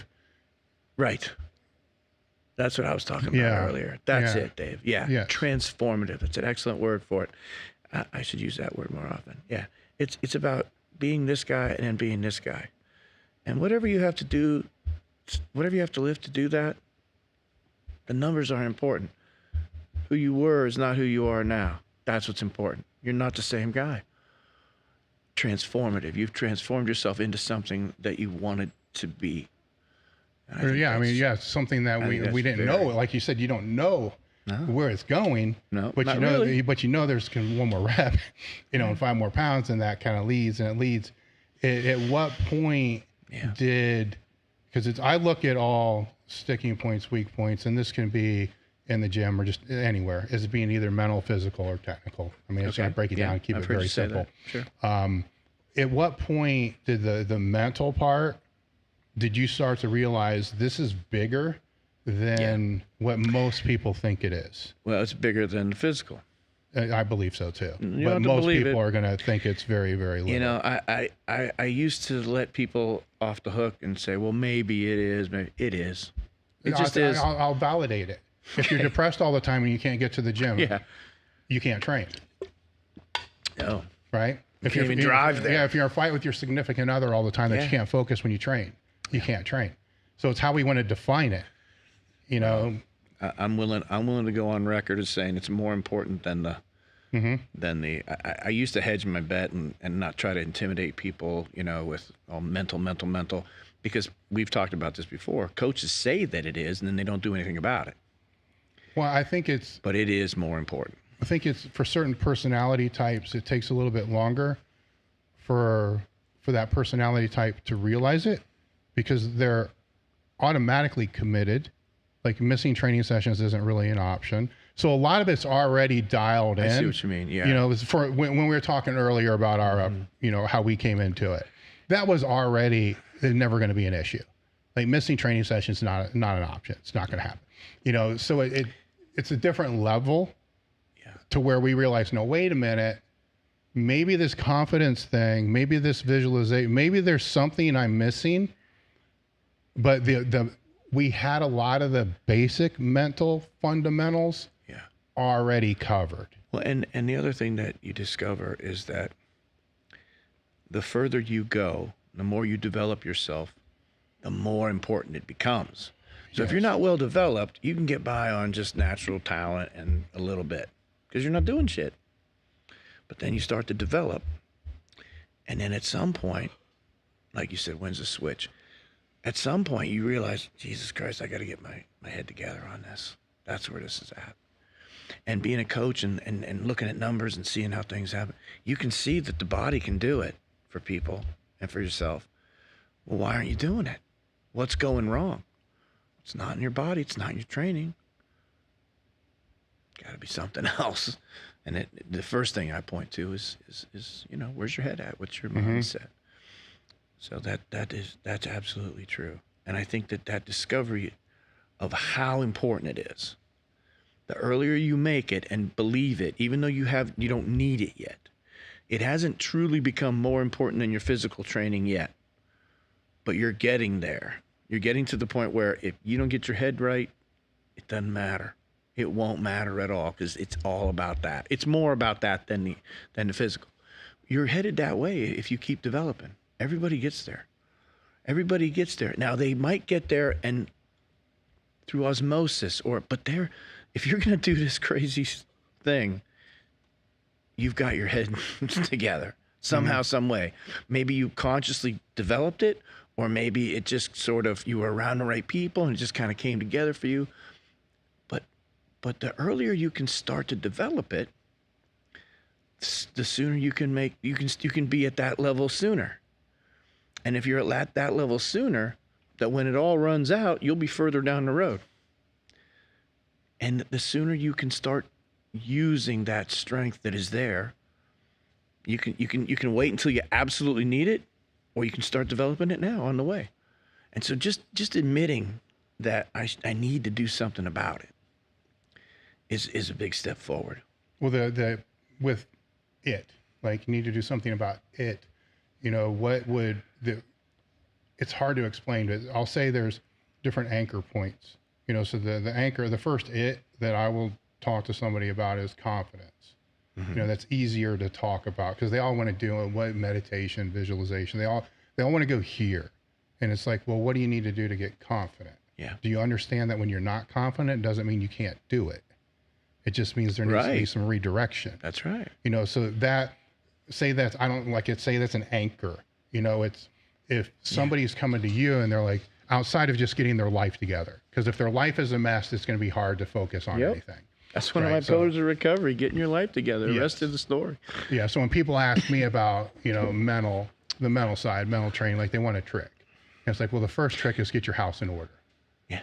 Control as many things as you can so you can, because you'll be amazed at how much stress and all this gets dropped. Get negative shit out of your life, all the stuff they've heard a million times. Yeah. And then I'll go to the confidence, there, where when people come to you and they say, okay, listen, I need help with the mental part. Like, what's that even mean? You see what I'm saying? You're probably even more vast thinking than what I am when it comes to this, tremendously more vast thinking. So when they come and they say that, where's the first place that you're looking? Or what's the first question you're asking back? Let me make it a little easier. When they want to know about mental training? No, they say, I need help with my mental game. Yes. Yeah. Well, I think that,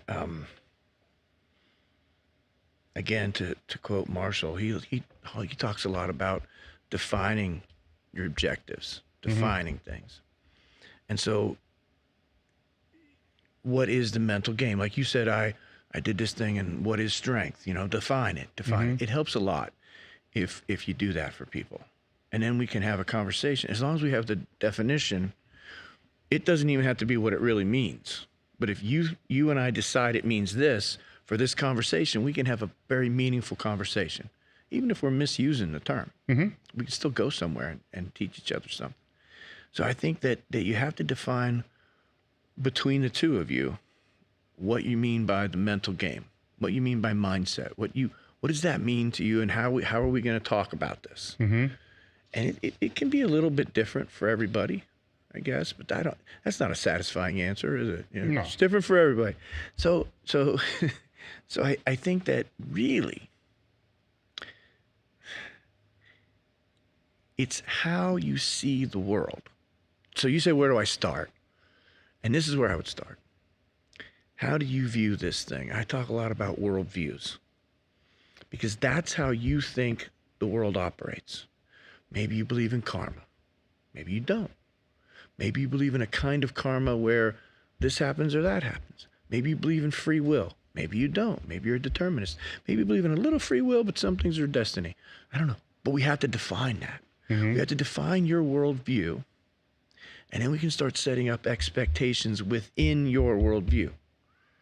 So my job is not to necessarily change your worldview, but I do like to expose people to ideas about worldview and how other people see the world, and how it works. How does this work? Does good always win out in the end? Is love always the answer? I mean, these are worldviews, and people say things and they haven't thought through a definition of it, and it gets upsetting to me. Anytime you hear this, I was talking to Will on the way here. Anytime you hear somebody say something like this, well, it's a black thing, it's a Jeep thing, you wouldn't understand. It's an us thing. It's a tribalism. You wouldn't understand. And when you ask somebody why they're doing something, so why are you? I got this answer from someone once. Why are you doing this thing? Why are you putting yourself through this? Why you have to do this at your age and put yourself on the line and do this thing? What's in it for you? Why are you doing it again? Well, Jam, if I had to tell you why, you wouldn't understand. Those of us that do it, we all know. I go, I think I would understand. I had a pretty fairly exhaustive career in putting myself through things and knowing why. So I just want to know why you're doing it. What's your reasons for doing all this discipline and diet and work and sacrifice? You're doing all this for what? What do you get? What do you get? Mm-hmm. You wouldn't understand if I if I had to tell you. You won't understand what I say. Try me. Nothing. And so when people can't answer that question, when they say it's an us thing, you wouldn't understand. No, give me a shot. Try me. And if they can't, it belies that they do not know and they have not defined it. They don't know what the fuck they're talking about. Mm-hmm. That's what's going on. And people do it all the time. And it sort of sounds like I know what they say when they say that is, I want you to believe that I know and that you wouldn't understand all these things that I know. But I think you don't know. If you can't tell me about it, Mm-hmm. then I don't think you know. You'd like me to believe that you do. That's why you said you wouldn't understand. You don't get it because you're not. Well, the other answer could be they know but don't want to tell you. That but they could should be able to tell you that, right? That could be, but That they would be should their be answer. able to. Yeah. I don't want to tell you. Yes. I don't want to admit to this to you. Yes. I don't want you to know. Yes. But I know. I doubt you hear that. But still, no, I've never heard that. But if I did hear that, I would still be dubious. Well, if you can't tell me or don't want to tell me, what's the big deal? I don't know that you know. Mm-hmm. I'm going to suspect that you really don't know what you're talking about and why you're doing this. If you can't tell me. Mm-hmm. I think you're trying to avoid. I think you're trying to. You may have never thought about it. Mm-hmm. Well, I'm going to. You may have not thought about it, right? I'll go 100% with you on that. They have, because the corners of it makes them think. But if you want to talk about, I just changed my anchor, right? Really, when I'm saying I would start with the confidence, Yeah. I think I'm going to start there, right? I am, because that's way more important. Because without that, Yeah. and you don't know why you're doing what you're doing, You'll run out soon. well, where are you going to go? Yeah. If you don't know why, where are you going? If you don't know why you're doing something, and you don't know what's in it for you, and you can't articulate it in some way, even if you're shitty about articulating it, you don't have any clue. You don't really have anything to stand on. Then, if the harder that thing is to get, the sooner you're going to run out of, I'm just doing this because I'm doing it. You'll run out. If you know why you're doing it, you might make it all the way. But if you don't know why you're doing it, and it's a hard thing to do, and you don't have that, I'm doing it because this, I'm doing it because that, this is what I'm getting from that, and this is why I do all this crap. You don't have that, then when it gets hard, you're more likely to bail and say, Okay. yeah, and a lot of people have these goals, and they get started on them, and they get a little ways, and then they stop, and they never get there. And I suspect it's because they don't know why they were doing it in the first place. So at your peak of your career, when it was at the highest and your sacrifice was at the greatest, if I was to ask you that question, what would have been your answer? Then I would have blended, and this is a mistake, Yes. but I'll answer the question honestly, because why not? no, that's we're then, because it's. I'll Then. tell you what mine would have been then as well. I mean, but then. So I had a feeling of purpose that I got from doing this. I felt like my life in this tiny little thing that doesn't matter, moving a weight from here to there. That's my thing. That's it. No application in the world. I said this to the guys earlier. What can you do with a 550 bench that you can't do with a 350 bench in the world or in sports? Give me a list of all the things that a 550 bench will get you and that you can do that a 350 doesn't get you. And that's a list that I can't think of anything on.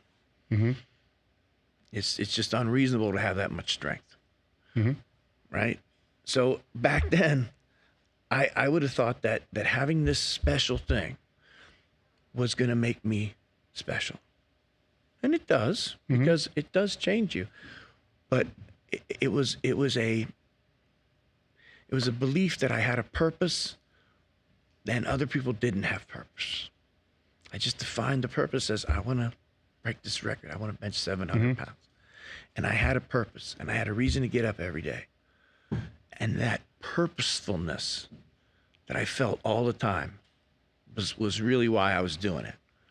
Well, I wasn't clear. Go ahead. It's an inferno of a fire too, because you got to balance that purpose with the sacrifice that's going into that. I sacrificed a lot. I took an enormous amount of risk. I gave up some good women. Well, not just that. I mean, health, women. I mean, time. You know, it's time. I mean, it's just through Money. here. I mean, your training was 5 hours a week. Your mental training was 28 hours a week. So what I was getting the whole time, yes, was this purposeful life. Even though that purpose is meaningless, I can do this more than anybody else can do it. More than 550. Meaningless to whom, though? Even more meaningless in application. Yes. Oh, yes. What are you going to do with that? Mm-hmm. What are you going to do with that? But I had the purpose. And a purpose-driven life doesn't hinge on what the purpose is. Everybody who's purpose-driven acts the same. It doesn't matter what they're doing. Maybe they want to play checkers. Maybe they want to bench press. Maybe they want to be the top salesman at the Audi dealership. Purpose is... So I'm a nihilist, Dave. I don't think anything matters. I think we have to make things matter. So I made this thing matter. It doesn't matter. I admit it. I admit that whoever can do this the most, that doesn't matter. Because I'm a nihilist. Nothing matters. That doesn't matter. This doesn't matter. None of it matters. Because we don't really matter. Well, let me push back a little bit. Go ahead. By defining that, I'll just finish that and give it to you. By defining that purpose, right? Yeah. Even though it was really meaningless. And a lot of people don't care about how much you can bench. Yeah. But I cared about it, and I imbued it, and I filled it. I talk about pumping it full of meaning like a big balloon. You fill it full of meaning. There's nothing in there, but it's a giant balloon. And you get up every day, and you have a way of living that is purposeful, which is different than a purposeless life. Yes. There's no wandering around in life for me. I knew right where I was going right there, because I defined it, and I made it important to me, even though it's not important to you. Well, here's where I'll push back on that, because in that 97 interview that we're talking about, one of the last questions was, you know, just kind of like an end-off question, like, how do you want to be remembered? You know, just whatever. Where do you see? You're going to quote me now? Yeah, I'm going to quote you, right? Okay. And what you said was, you know, further down the line at some point in time, you know, you would like for the world to know that a meathead can be intelligent, can be well-spoken, and that's what you've become. You know, so for you to sit there and say that this short stroke thing, bench, didn't mean anything to other people, I would push back and say it's a springboard, or part of the springboard, that's put you in the position today to be seen as very well spoken and intelligent, which are pretty much what all the comments say with every time we do a podcast. Well, that's good. That's a good thing. So was that part of your purpose back then? I don't think so. I think we were just trying to get frickin' strong. Was it just an answer that you threw out to be able to answer the question? Perhaps. Probably. I mean, it's interesting that I said that. But look back. Yeah. It's interesting that I said that. And Did you manifest that, you know? Yeah. I'm glad I didn't get embarrassed by it. I'm actually happy that I said that back then, and then I worked so I must have been working on it back then too, to become, again, this is about who we become in the process, not about what we do, not about lifting that. And that was the purpose. Now I see that my real purpose was to become this guy. This guy that I am today. I kind of like who I am. I made lots of mistakes. I hurt people. I left people that I didn't give them enough, you know. And then I sacrificed things that perhaps now I wouldn't have sacrificed, right? With relationships and people and stuff. Is it necessary though to be at the level that you were? I don't know. I'd like to say yes, because that justifies the sacrifice, but maybe it wasn't necessary. Well, it goes back to when we've spoken before about being all in and not all in. And I was all in. I mean, well, everybody's going to define that differently as well. You know, kind of. I was absolutely all in. Well, yeah, there was nothing else. There's nothing else that was meaningful. But aren't there lessons to be learned from that? if you're all in on something, then Yeah. later in life, maybe I don't want to be all That's in. that, right. But that's that purpose-driven life that is different than a not all-in life. People that are all in live a different life. They experience life a different way. Their worldview, the way they think the world works, is different than people that do not know what an all-in commitment is. Do you find, I guess the word I'm looking for might be frustration, where I'll have people speaking with me that want to be the best power lifter that they want to be, and telling me that they're all in, right? Now, granted, I understand It's easy to say that. there's different definitions, right?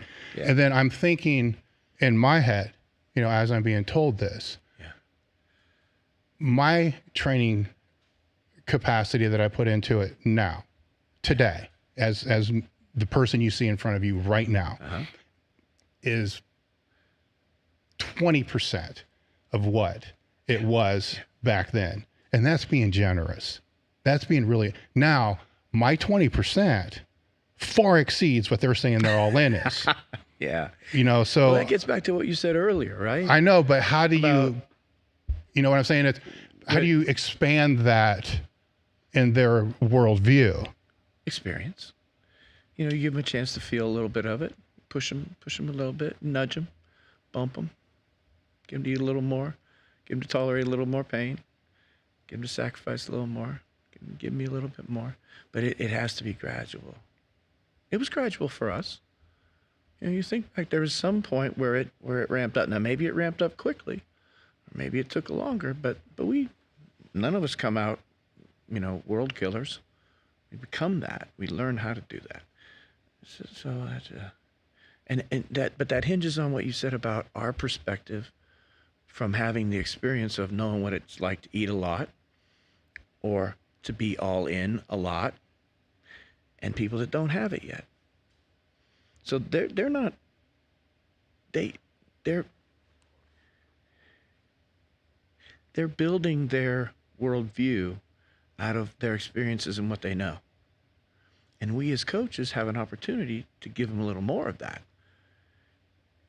We can help them along that way. And then they'll be like, I can't tell you how many times I've heard my trainees say, I thought I was working out hard until, we did that. Now I know I wasn't working out hard at all. I hear that a lot. And someone has to expose them to the idea. Perhaps even I used to be able to give a good example of that. I think that's the best thing you can do, is be the thing you want to ingest. That's the best. But I can't do that anymore. But we can take them on that journey a little bit. I think that's one aspect Louis had, when we were there was that. Yeah. He was, it's all in. He was all in. There was nothing else. Yeah. that was, a higher, it was a higher standard, a higher level that you had to match. Absolutely. I felt I had to match. Sure. And it's such a high level that, can you exceed it? You're like, fuck, I don't know. I don't know how. But by his example, it, like you said, it nudged and it nudged and it nudged. But then the risk, you got to be smart enough to understand there's a risk benefit, and you're gonna fall off the cliff a few times. But I think Louis is, he's quoted a lot saying, if you, what is the quote? I'll try to get it right. I'll get it wrong. You'll be able to fix it right. If you aren't willing to die for powerlifting, you shouldn't be powerlifting. Yeah. Something along those lines. Yeah. And that's absurd on its face, right? But what it gets at, what it points to, what it gets us to look in the direction of, it's absolutely false, and it's ridiculous on its face. But it gets us to look at how you could go that far. You could. Someone could kill themselves doing this. And bodybuilders have done that too. I don't know if powerlifters have, but that has happened. But that's I don't know if it's intentful though. Well, it's well, how could it not be? Well, yeah. You know what you're doing. Yeah. So, but that gets us to look in that direction and see where we're at, and perhaps evaluate how far towards how close to dying am I willing to get. And unfortunately, I got pretty close. Well, that's where we come on the other side of the spectrum is, the people that, have no idea what they really need. Now, on the other side, we have those people that are basically us and maybe us and beyond, that we're able to step in and be able to say, you know what, because you hesitated at first when you said the all in. Well, maybe it wasn't actually from looking back now, I can sit there as well and say, maybe I didn't have to do all that. Right. Was it necessary? Some I don't think Probably not. didn't help, right? Yeah, probably not. Where that's where, as we're able to mentor the others, the younger ones now that are there to be able to say, okay, here, maybe you still are mentally all in, but this energy being put here might not be the right energy put in the right place. You know what I'm saying? Or too much is being put here, too much drug is being put on drugs, for instance. That's just one example. Yeah. Maybe you don't need all that.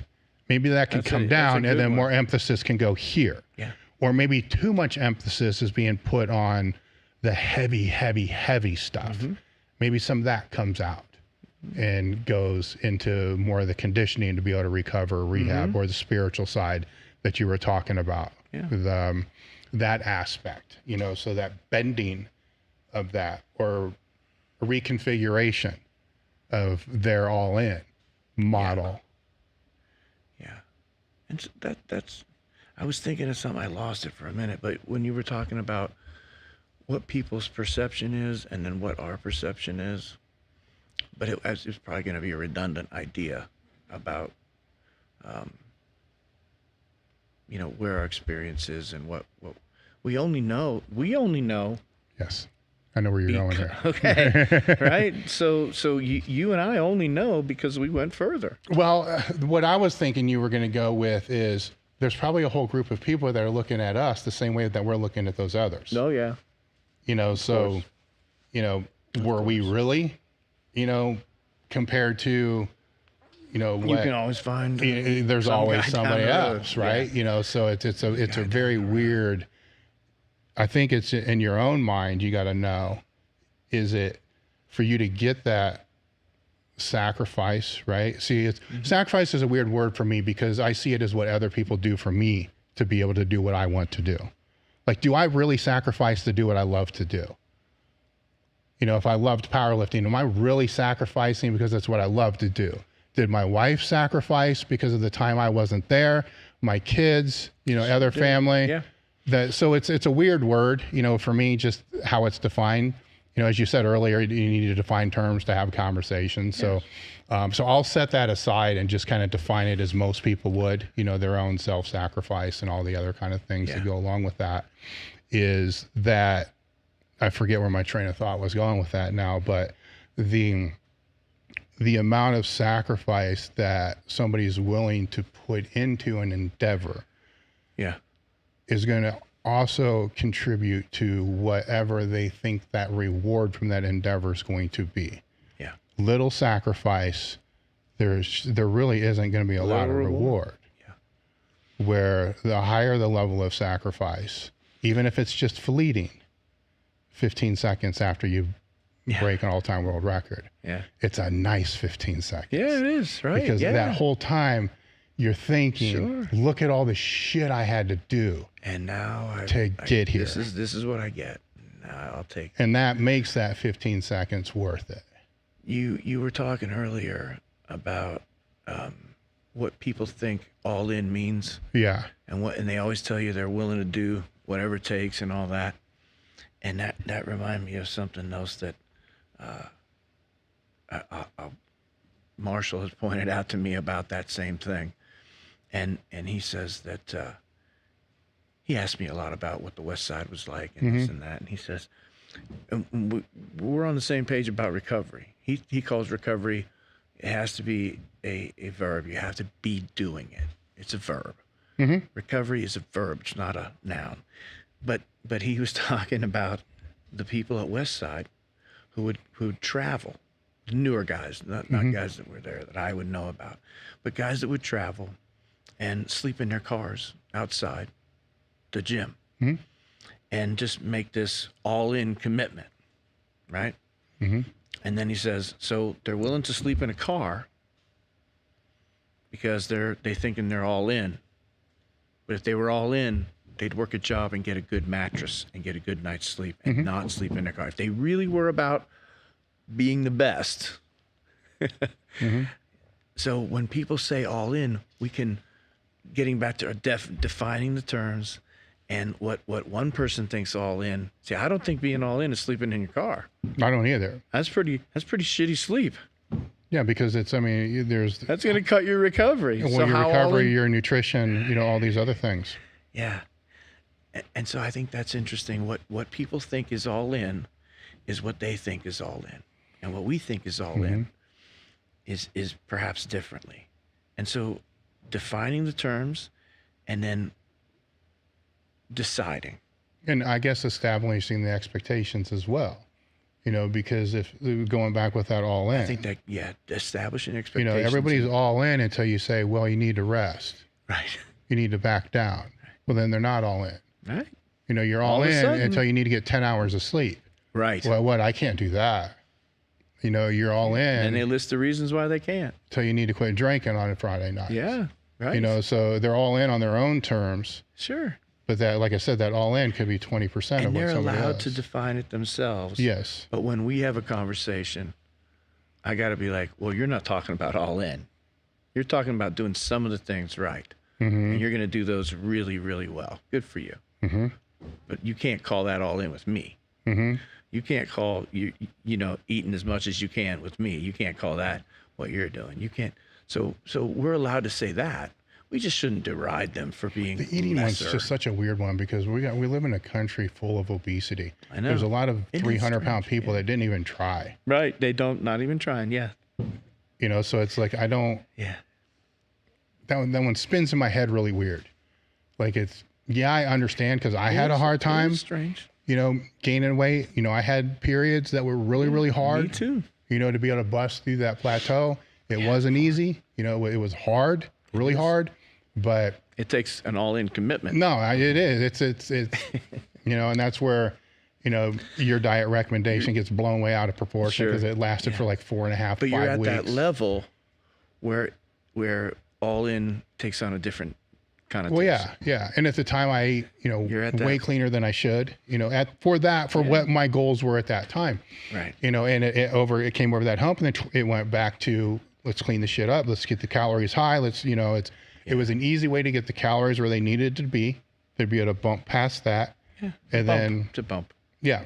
And then they get it back, you know, 50% clean or whatever it was, but it went from 80% clean. It's like, But of course. the strength that you gain with that. Yeah. You know, when you flooding the bloodstream with nutrients, which are bathing the cells in nutrients all the time, then whatever is needed to be there is there, and it's in surplus.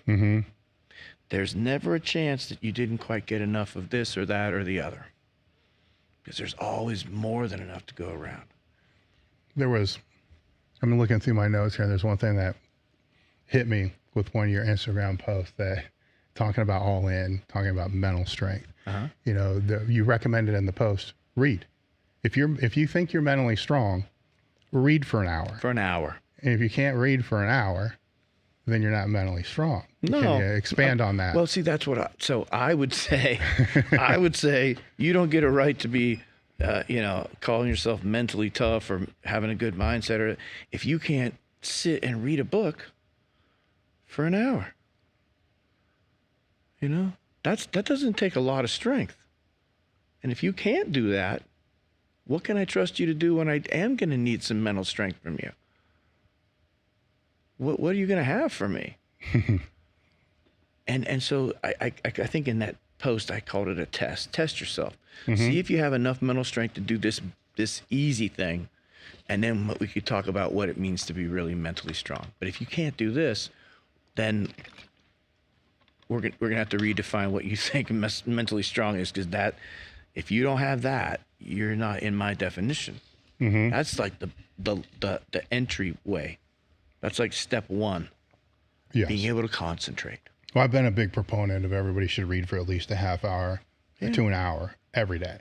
And that's not like work reading, like stuff you just have to do, like reading the stop sign or reading a menu. No. I mean, just sitting down and actually reading. Yeah. You know, I never thought of it from that standpoint.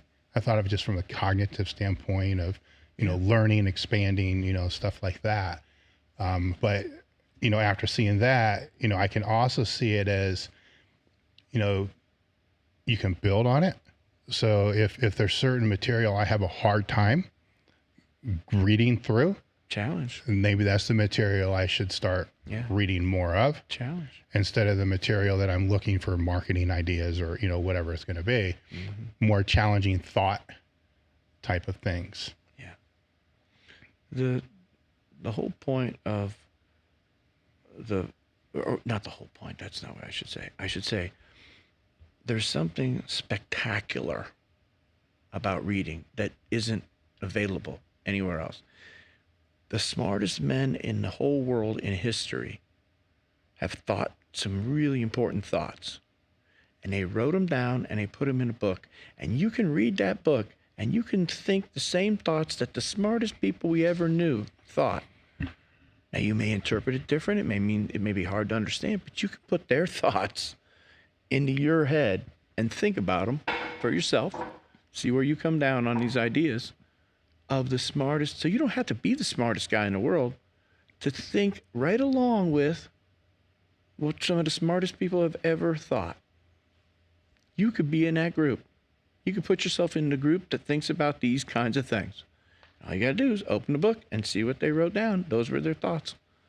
There you go. Yeah. Free. I mean, there you go. some like meditations, it wasn't even meant to be published, you know, which kind of gives a whole nother meaning to the thoughts, you know, which is, you know, think about that. If you spent your whole life writing down, you know, I'm big on journaling, you know, thoughts, doing that. right. And then, you know, but you're right. You know, all those, Anybody. I don't want to say older texts, but they are. Anybody about anything you'd like to know about or have a curiosity about. And so when you do that, you are exercising your mind to try to understand what's being said and to interpret it in a way that's useful to you, right? But you're also growing. You're bigger than you used to be, because now you've exposed yourself to ideas that you didn't think up on your own, and you don't have to. You don't have to be the generator of every new idea. Other people will give them to you in a book. Mm-hmm. And all you got to do is read a little bit. And you could read about something you care about, like marketing ideas or football or World War II or whatever it is. It's going to make you bigger. And in the process, it's going to use your mind. You're going to get a chance to concentrate. You're going to get a chance to imagine, picture, visualize.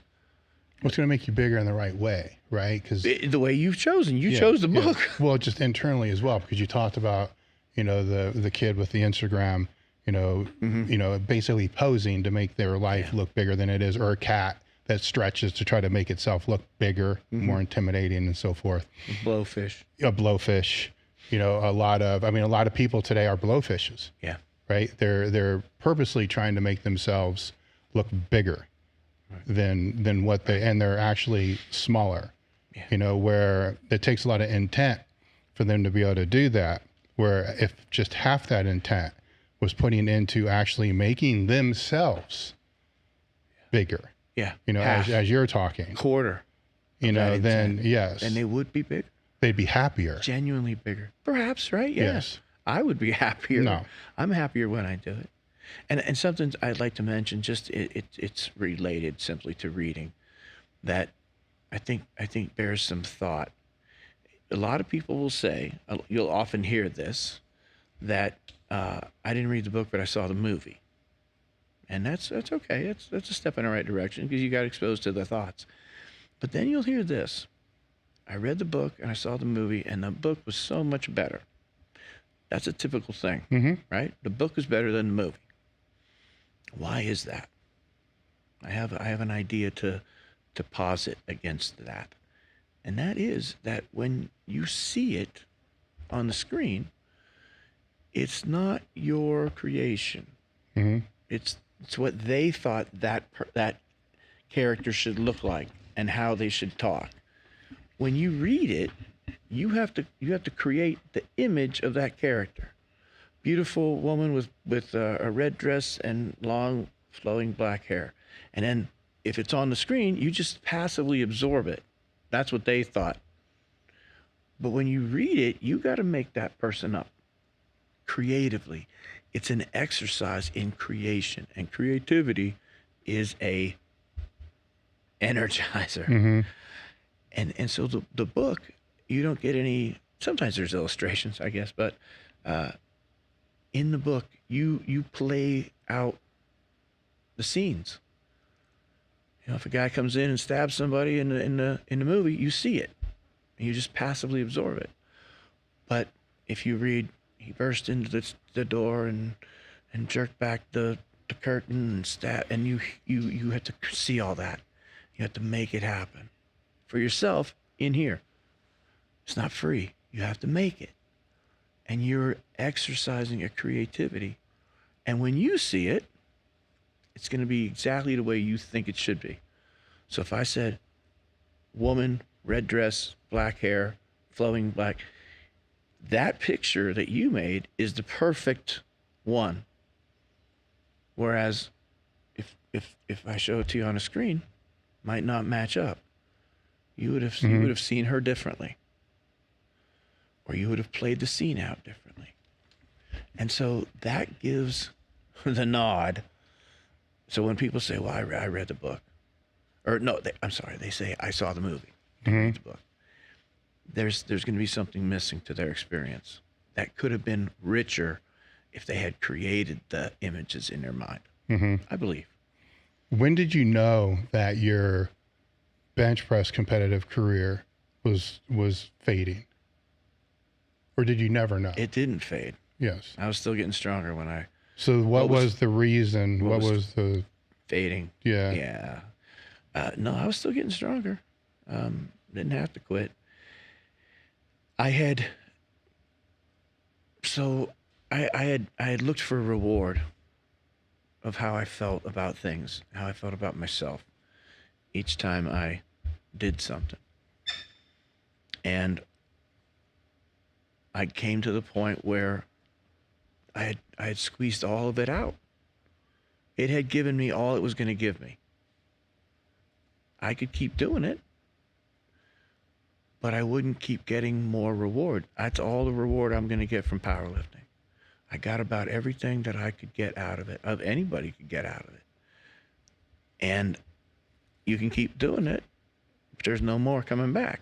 So now you're going to put out and make all these sacrifices at a high level, very high sacrifice to get 5 more pounds, and you're not going to get any more satisfaction for yourself. This is all the satisfaction you're ever going to get. It's over. In the satisfaction, you can keep doing it, and people do. You know, we're from Columbus. We got lots of people that were 10, 12-time world champion, beating their own records. I don't know that they ever got any more out of it, but that's all they do, so they just kept doing it. Well, there's others that keep doing it with the risk still at the high level, and they're doing it at a lower and lower level. Yeah. Where the risk as they get older keeps going up and up and up. I knew that I would get anything out of doing, I could have probably set quite a few records in different weight classes at the age group thing as I got older, right? But those records, I would get more records, but those records would be lower than I used to lift. What's that going to feel like? I lift less than I used to lift, but I get a new record. That's not going to satisfy me. That's not getting any more. That's doing more, and it's keeping doing it, but not getting any more reward. Yeah. So I think I had used up the potential for personal development and growth and reward, personal fulfillment. How did you know? I mean, when I'm asking for the people out there that are on that cusp right now. Like I kind of knew I don't want the same conclusion for a different reason. Good question. You know, because for me, physically, I wasn't going to be able to hold a squat bar, but I'm not going to say that's why. The other reason why was the same as what you just said. I got to a point where it's like, you know what? It's not worth it to me anymore at this level. Right. To do That's it. Dave, it's a diminishing returns. Yes. I could have kept doing it. I could have kept paying more and more and more. And as I was getting to the place where I did stop, I was getting less and less and less back. But had to do more and more and more to get less and less. And so I could see that was just going to continue until I was going to get nothing out of it. Right? Yes. I didn't take it to the place. I could have got a little tiny bit more, but it wouldn't have been worth it. For me to get a little bit more reward, a tiny bit, compared to what I had been getting all along. And it's just started to diminish, the law of diminishing returns. You do more and more for less and less. Mm-hmm. And at some point, you have to do an astronomical amount for next to nothing. And it's not worth it.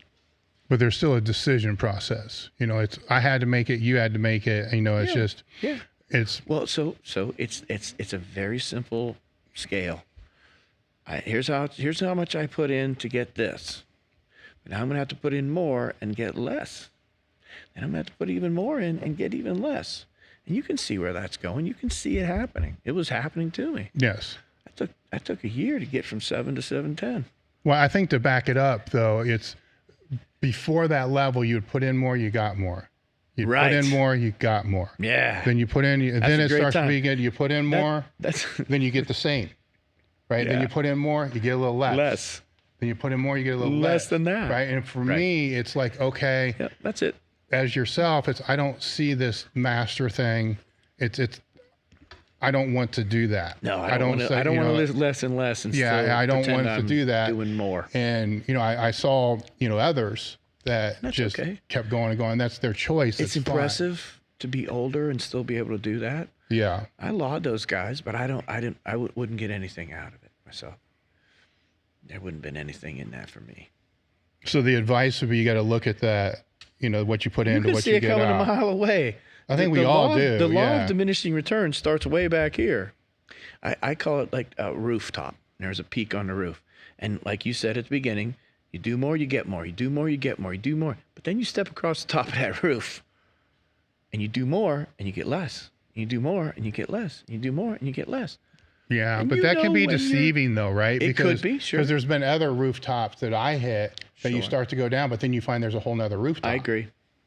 So you got to be convinced that there's not another rooftop, or you don't care if there's another rooftop. I think that you choose. Ultimately, you choose to stop. It's a choice. Yeah. You could keep going. And for all the right and wrong reasons that we just talked about, and you could weigh it out, and you could look at the law of diminishing returns, you could do all that. But ultimately, you say to yourself, I choose to be done. Now, some people don't. Some people get hurt, or they become incapacitated, and they can't. If I had kept going, I wouldn't be able to do it now, that's for sure. I can barely, walk across the room, right? Yeah, with either, though, I mean, with the people that have to leave because of injury, or the ones that choose to leave, it's still closing a big chapter, a big-ass chapter, like a 20-year, 30-year chapter. Yeah. How did you deal with that? Not well. Okay. At first. Mm-hmm. Not well at first. But then I got this lesson of arthritis, where at first it was a choice not to do that, and then it became, I can't do that anymore. And I felt betrayed by my body. I felt like it wasn't living up to the bargain, because before I had this history of data that I had procured that had the conclusion of all the data was that I was indestructible. I would treat my body harder and harder and harsher and harsher, and I would get stronger and stronger and stronger. So this data, 10 years of data, that if you treat your body harder, you're only going to get stronger. I could prove it. I could show you all the data that I'd accrued that proved that the harder I treat my body, tougher I get. And then that's until it wasn't that. And I knew that I wasn't indestructible, but I had a pretty good history that I was pretty tough. And to see it all start to go away, was very negative. I can use a better word than that, but I can't think of it right now. It was undercutting for me, and it pulled the rug out, literally, not literally, figuratively, in a very dramatic way. I got the rug pulled out dramatically, figuratively. It really got ripped out from underneath me. I got 2 replaced hips, 1 replaced knee, a tore a quad, and I have arthritis that makes it very hard to move and hold things. And I can't get change from you because I have to turn my whole body to get my hand down. And then, so there was this long, slow, I wish I could say I did it quickly, because I tried to, but I just couldn't get over being angry with myself for not being able to do things the way I used to do them. Like put a t-shirt on or open a door. My toilet paper roll is vertical, not horizontal, because I can't turn my hand, so I have vertical on a candlestick. And I was mad about that. I was mad that my body couldn't do it the way I'd always done it. I was pissed off when I had to hold on to something to put my shorts and stuff on. I was really mad when it was hard to reach my feet to put my socks on. Really pissed, right? Really mad. And I was disparaging to myself. And what changed that was, so I didn't do Mad at well what? Mad at yourself? body, myself, mad at the world, time training? my luck. No. I'm glad you mentioned that. No, never, ever had any regrets about training. Yeah. None. I would have had this arthritis, whether I, did that or was a bowler or a checkers player. So just mad at the world then? Mad at my situation. Yeah, Yes. sure. Right. And boo-hoo. Yes. Right. But I tried not to be that way. But internally, personally, maybe even subconsciously, I kept it down there. I didn't let anybody know I was boo-hooing myself. But I kind of was, right? I was like, this sucks. This is terrible. This is horrible. Everything is hard for me. Well, you were getting ready to say what changed it. Yeah. What changed it was, so I'm a big believer in curiosity and creativity, the 2 things that I think matter. Curiosity and creativity. And once I started to focus these situations on how am I going to cope with not being able to do that? What system can I invent that makes my life easier? What system can I set up that makes me able to reach the things that I'm going to need? What system how am I going to walk up and down stairs now? How am I going to get into my car? Here's how I get in my car. I turn sideways. I turn my back to the car. I open the car door, and I turn sideways, and I sit down, and then I put my legs in. And that's a system that I have now. And I have all these systems set up all over my home to do all the ordinary things that nobody else has to think about. They can do it one of several ways. I had to find any good way that I could do it. So once I started seeing it as, okay, what this is now, this is a challenge to my creativity. That's what this is. This is me getting an opportunity to be more creative in my life. I've done it all this way for this long, but now I got to do it a different way. What way am I going to do it? I get to create that. What's the best way I can come up with? Can I think of a better way? And when I have a good way, I'm always excited when, as I'm doing it, I'm like, I could do it this way, but then I could also add this. And I'm like, oh, that's even better. That's even more creative way to do it. And easier for me on my joints and body and lifestyle. And I'm always excited about those things now. So the limitations are disappointing because I don't think a guy my age should be this incapacitated. But that's my cross to bear. That's my arthritis. So, none of it came about from lifting.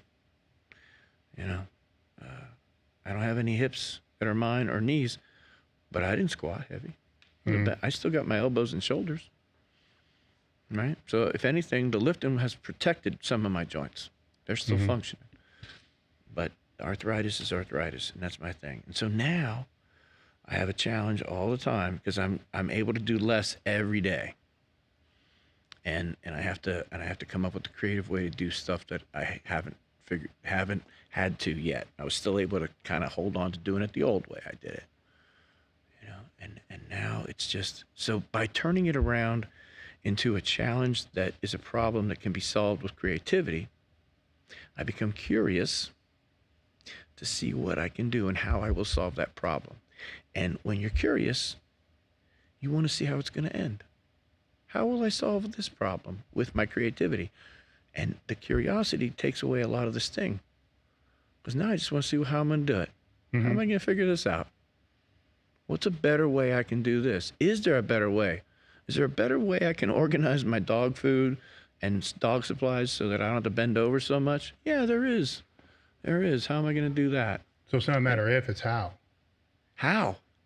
So Yeah. that's what's Solving changed, yeah. right? At first, you're angry, you're mad, you're pissed. Going through the same things, right? Because, but then it's like, okay, it's the reality. It is. So what are you going to do? You can't avoid the reality. Well, I guess you can. There are ways. I tried. Yeah. I tried to block it out and tried to force myself to do it the hard way, the old way. And then it changed. And now it's kind of fun to think, what's the next thing? My dad used to wake up and say, he said, I would wake up, John Mark, and I'd be like, I wonder what's going to go wrong today. Like what part of his body isn't going to work? And I was like, he kind of said it in joke, in jest, but it's true. I'm going to lose something this month, or a little more of something that I have begun to lose. And then next month it'll be something else. And the challenge is to find a coping mechanism, find a way to do it. The curiosity is to say, how am I going to do this? The creativity is to create the way. And that's a pretty good life, being creative, curious, and challenged. Because you grow when you're challenged. When I solve one of these problems or come up with a little better way to do it, a little better way to organize things, a little better way to figure that, how I have to move to do that. I had to change things with my chicken coops, and I had to change how I put the food in and how I get the eggs out. And I created these little systems with ropes, and I hang up their food from hanging buckets now. And I do, but I'm happy with that. I'm pleased. Maybe I don't want to be too pleased with myself, so I better be careful. But I'm glad. I'm glad that I came up with these answers. And every time I use one of my systems, I'm like, I came up with that. And it doesn't sting as much. I wish I could do it like a normal person my age, and not a guy that's 20 years older than me. But I can't. So I'm happy that I was able to figure a way. And how much different is this than actually trying to figure out how to maneuver your bench press for 20 years? Curiosity, creativity. Same thing. Same thing. So all you had to do was be reminded of what you already knew. Yeah. And to apply it and to stop being mad. Yeah, to recognize and disappointed and feeling betrayed, and yeah, I had to let that go. And it comes back quite a bit. Like, damn it, why can't I just do this? Why everybody else does it? Mowing my grass, changing the oil in my mower, doing things that other people do. Here's something I can't do. You know how on your stove at the bottom there's that warming tray under there? I just found out, my buddy Steve just told me that that's a warming tray. I said, you know that thing on the bottom of your stove where you keep all your pots and pans? He goes, yeah, that's to keep stuff warm. I'm like, oh, okay, that's great. I didn't know that. But I keep my pots and pans down there. And I can't, because of the way that my shoulders and body, I can't reach down and get my hands under to pull the thing open. Because you got to get under, lift up, and pull open. I can't do that with either hand. So you know what I keep in there? Nothing. Nothing. But before that happened, I was able to turn sideways and reach across with my right hand, right across my body, and reach it and get it for a while. Why not just use a grabber? Okay, it's just this little, there's nothing to grab. I got you. You got to slip your hand under and you got to pull up, and it's just a piece of slippery metal. And I got grabbers all over my house. Okay. I don't want people. I hope people don't hear this and think that guy, he lifted too much weight. He should have stopped early. Oh, they will, but who cares? I know they will, but that's not why this happened. Yeah. That's not at all why this happened. Well, that's not the point of the story either. No, it's not. The point of the story is to figure it out. Yeah. Because we're all thrust at different situations through our life in all different directions from all different areas. That's the point of the story. That need, the same mechanisms. That's your mechanisms. Coping. Find a way to cope. The way to figure it out. Or give up. And I realize it's... Call somebody to do it for you. Yeah, well, is that really an option? Yeah. Because what if they can't show up? People do. Well, they do. But then what if they can't show up? You still got to figure it out. It's just, there's, I guess, there are other options, but the takeaway is it's the same mechanisms. Yes. I think but so. those mechanisms, as you said earlier, can get clouded in the noise, in the frustrations, the stress of your anger. Yeah. You can't see the opportunity. You can't see the solutions. You can't see the creativity if your mind is distracted. Yeah, that's right. Noisy. You're not you're not dealing with. But this is going back. I want to take this back to what I said about the kind of person I had to become. Yes. So that is the person that I am, a guy that can solve a few things, can sit with the problem and be creative, and wants to be curious about how he's going to solve it. And that all came from who I had to become to solve those other problems. And now I can put that in play in this problem. Is that what keeps you in the strength game now?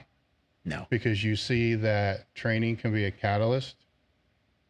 No. What keeps you in the game? But that's all true, though. Yes. Right? That is absolutely true. Like you and I were joking, I think earlier, I don't know if we said it on camera or not, but we learned everything we learned in the gym. Mm-hmm. So I learned a lot about how to become the operational person that I am in a gym. And I learned a lot about myself. I learned a lot about life. I really did. And so that's just my ticket in with people. So my ticket in is I can use the gym. I can set up experiences in here. I did that again. To teach you about this other thing about yourself. Because that's where I learned it. Mm-hmm. It could have been learned other. You said, could it be learned other places before? And I agreed with you, and it can. Mm-hmm. But my experience of how I learned it was in the gym. And so I teach people from the gym out. And my hope is that, my hope is that the things we do in the gym aren't just for the gym. They travel outside. They bleed out into your life. I hope that for my trainees. And I hear a little bit that it is, right? But sometimes I don't think they know until later. Did we? Maybe. No. I didn't know I was learning about life. I just wanted to bench. I got into the mental side of things just because I wanted to bench more. Mm-hmm. It would have been nice. Perhaps it would have been proper if I wanted to become a better person because I wanted to become a better person. But I just wanted to bench more. So I learned how to meditate because that helped me bench more. Not to calm myself down. I just learned because I wanted to bench more. Again, that purposeful life that I talked about, I put my finger right here. I keep putting it there because that's where I put it when I said it. But that purposeful life it's about learning all these things. And the gym, I have to give credit to the gym for where I learned them. It would have been nice to say I did it for their own sake and I wanted to be calmer and I wanted to be more focused and I wanted to be more in charge of my life. That wasn't why I did it. I did it all for this thing. I wanted to bench more. But as it turned out, I learned all those things. I benched more. Now that's over and done, short, brevity, and I'm still that guy. I know how to meditate. I know how to calm myself down. I know how to stay calm in a very chaotic situation. I stay fairly calm compared to those around me. That's a good thing to have. I got all that from wanting to bench 700 pounds. So it turns out that benching 700 pounds doesn't mean much, but the other things mean a lot to me in my life. They're who I am. And if I didn't have that point of crystallization, that thing that was purposeful, that I just chose, because it doesn't matter, but I made it matter, I wouldn't be who I am. I don't think. Maybe I would. Maybe I would. Maybe we're destined to be who we are. But this is how it happened to me. And if you take this thing away that I chose to make important, I'm not sure if I would be who I am. What it's putting you in the position now to be able to take those others, right, who love the gym, you know, and you can see, help, mentor their journey. Yes. You know, through that. So maybe it could have happened, piano or whatever. Maybe. Yeah, it could have happened. Maybe. You know, I believe that you would we still, you know, that when you have that purpose that's strong, that it fulfills something in you that makes you want to help others to see that same purpose. I do. Yeah. You know, and that's I think a big part of life. And that with that, it puts you in that position because people find their way into being serious in the gym. I don't want to say just the gym, right? Because we can talk exercise and personal training clients that we've both had throughout the years that they're fleeting, they're in for a week, they're gone. The gym is not the same. I'm not talking about that. You know, I'm talking about those people that put it as a top priority. Yeah. You know, they're there for a reason. And I think that reason oftentimes is bigger than they think it is, as was for us. And I hope that for them.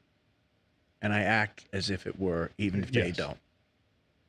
I act like we're there for a higher calling, a higher purpose, just something more than just lifting, something more than just the body. And maybe it's very high calling, but I don't want to be audacious and say that. But I will say for me, it's more than just the body. There's something else. Yeah. And maybe that thing is a lot. Maybe it's not. But it was for me. But you're also in a unique position, though, too, that if the freak comes, you know, say you come to you, right? You know, you can sit there and now understand where that drive is, where they are. And you're not going to, I'm going to make an assumption. You're not going to push it down. No. Hell no. You know, you're going to help them maximize what that is so they can have that awesome experience, you know, for that's going to be. And I'm throwing gasoline on it. There you go. Yeah. I'll let it burn. Yeah. Yeah. Ignite it, you know, that way. Because very few people have that experience of going through that journey to be able to know when to throw gas on something like that. I've been lucky that I've had a couple people that really want to take it all the way and go for world records and world records in more than one class and see to be their best. You know, I've been lucky because not everybody wants to be their best. They don't want to have to live up to it, right? Mm-hmm. But I've been fortunate when I get those people, and I've had enough of them that I feel. I don't want to say blessed. I'll say I feel fortunate that I got a chance to help some of those people do that. How are you working with people now? I know there's a Facebook thing. Yeah, thanks for asking, Dave. I do online work now. So I do personal training, sort of coaching, mentoring. I do 90-minute sessions over the internet with the Messenger or with the Zoom. Yeah. Yeah. And I have live gym sessions where they have wireless earphones and I have them move the tripod around so I can see what they're doing and I put them through workouts, or we do technique work, form technique stuff. And then I do skull sessions where we sit and talk about diet. We sit and talk about programming. We sit and talk about mental preparation. We sit and talk about what happens in your mind when you get to a point in a rep where it says no. what are you going on? What's the proper mindset for that moment? So that's what happens, right? And so we do motivational, and then I take it I give them stuff to do. I give them stuff to write for me and tell me what they learned or what they think about this. Books, movies, things that expose them to different kinds of thinking, and we see where that goes. And for me to be able to push them to their best, I have to know a little more about them than just what they do in the gym. And so we have these conversations where they get fairly deep, because that's how you find out about somebody. And then once I know more about them, then I can push their buttons better. I really have a sense of what's going to get them going, and I move in that direction. And if I was wrong, then I move in another direction. But I'm usually right about that after I've gotten to know somebody a little bit through these other ways. We talk about meditation. We talk about worldview. We talk about attitude. We talk about mindset. We talk about, drive and all that stuff. So there's the table stuff, table talking, and then there's the real gym stuff. And I do that both. And then you mentioned I have an online training group where we offer people join, and then they can post their lifts, and other people in the group can comment, or Marshall and I can comment. And Marshall writes articles for it. I write articles for it. We do videos for it, and we also do this. We do a seminar every month about a topic, and I think the next topic that the seminar, and it's open to anybody that wants to log in and join it. It's going to be, what do you eat after a workout? What's the post-workout plan? What is your plan? What should you be eating? When should you be eating it? And what is your plan? Do you just eat, or do you have a plan? Because you probably should have a plan if you're going to be serious about this. And that's going to be the next seminar. And then we do just for members only. So that's open to anybody that wants to come and do it. But then just for members, we do like an hour and a half question and answer. Anything you want to ask. And everybody can see everybody. It's a big, I think we have 29 members maybe. And people can just ask us anything. How does somebody become a member? What's the path for that? Yeah, that's a good question. The path is to contact Marshall. He runs all of my stuff. His contact information is at marshalllee.strong. At marshalllee.strong, and he has all the sign up stuff and tells people what they need to do. If they get a hold of me through Instagram, my Instagram, then I'll get back to them or get them in touch with Marshall.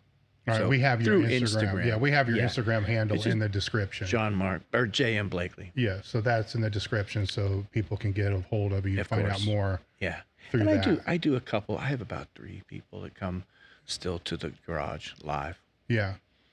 and I do that. But I have stopped going to the gyms for a while. I'm about ready to get back into that though too. Yeah. So and I really feel, so this talk about creativity and growth, what this has made me do. So I have this perhaps outsized belief that my personal presence with somebody doing something has an effect on them.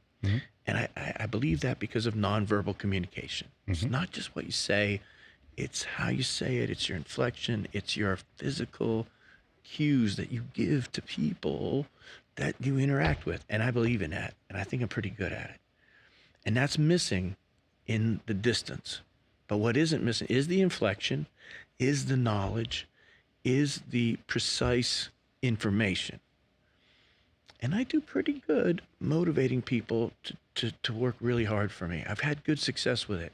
And the challenge has been for me to try to make up for, in my inflection and the things that I say, for what I'm missing in physical nonverbal communication. So my verbal communication and my inflection has to be extra good. Mm-hmm. And so I think that's pushed me to develop myself as a coach and trainer Mm-hmm. with my verbiage. And I enjoy that. I enjoy that part. So, Well, it pushes that creativity. yes, You know, makes you have to expand it. Like, how can you get this message out develop. when yeah, you're removing 80% of communication or whatever the percentage for nonverbal? just not there. Yeah. And they can see me, but it's not the same as my proximity Yeah. and my influence in, and I may be wrong about this. I may be wrong that they can sense those things, but I think they can. Mm-hmm. Because when I try to send some sort of thing, it seems like they respond to me. I really feel that they do. Yeah. I believe that's one of my clients calling right now. Yeah, it could be. That's a good time to It- wrap it it up actually anyhow, is. guys. So I want to thank you for coming out. It's always thanks, a Dave. pleasure. I enjoy And so we'll much. see you guys next time. Yeah, thanks. That is, That works. that's Hutton.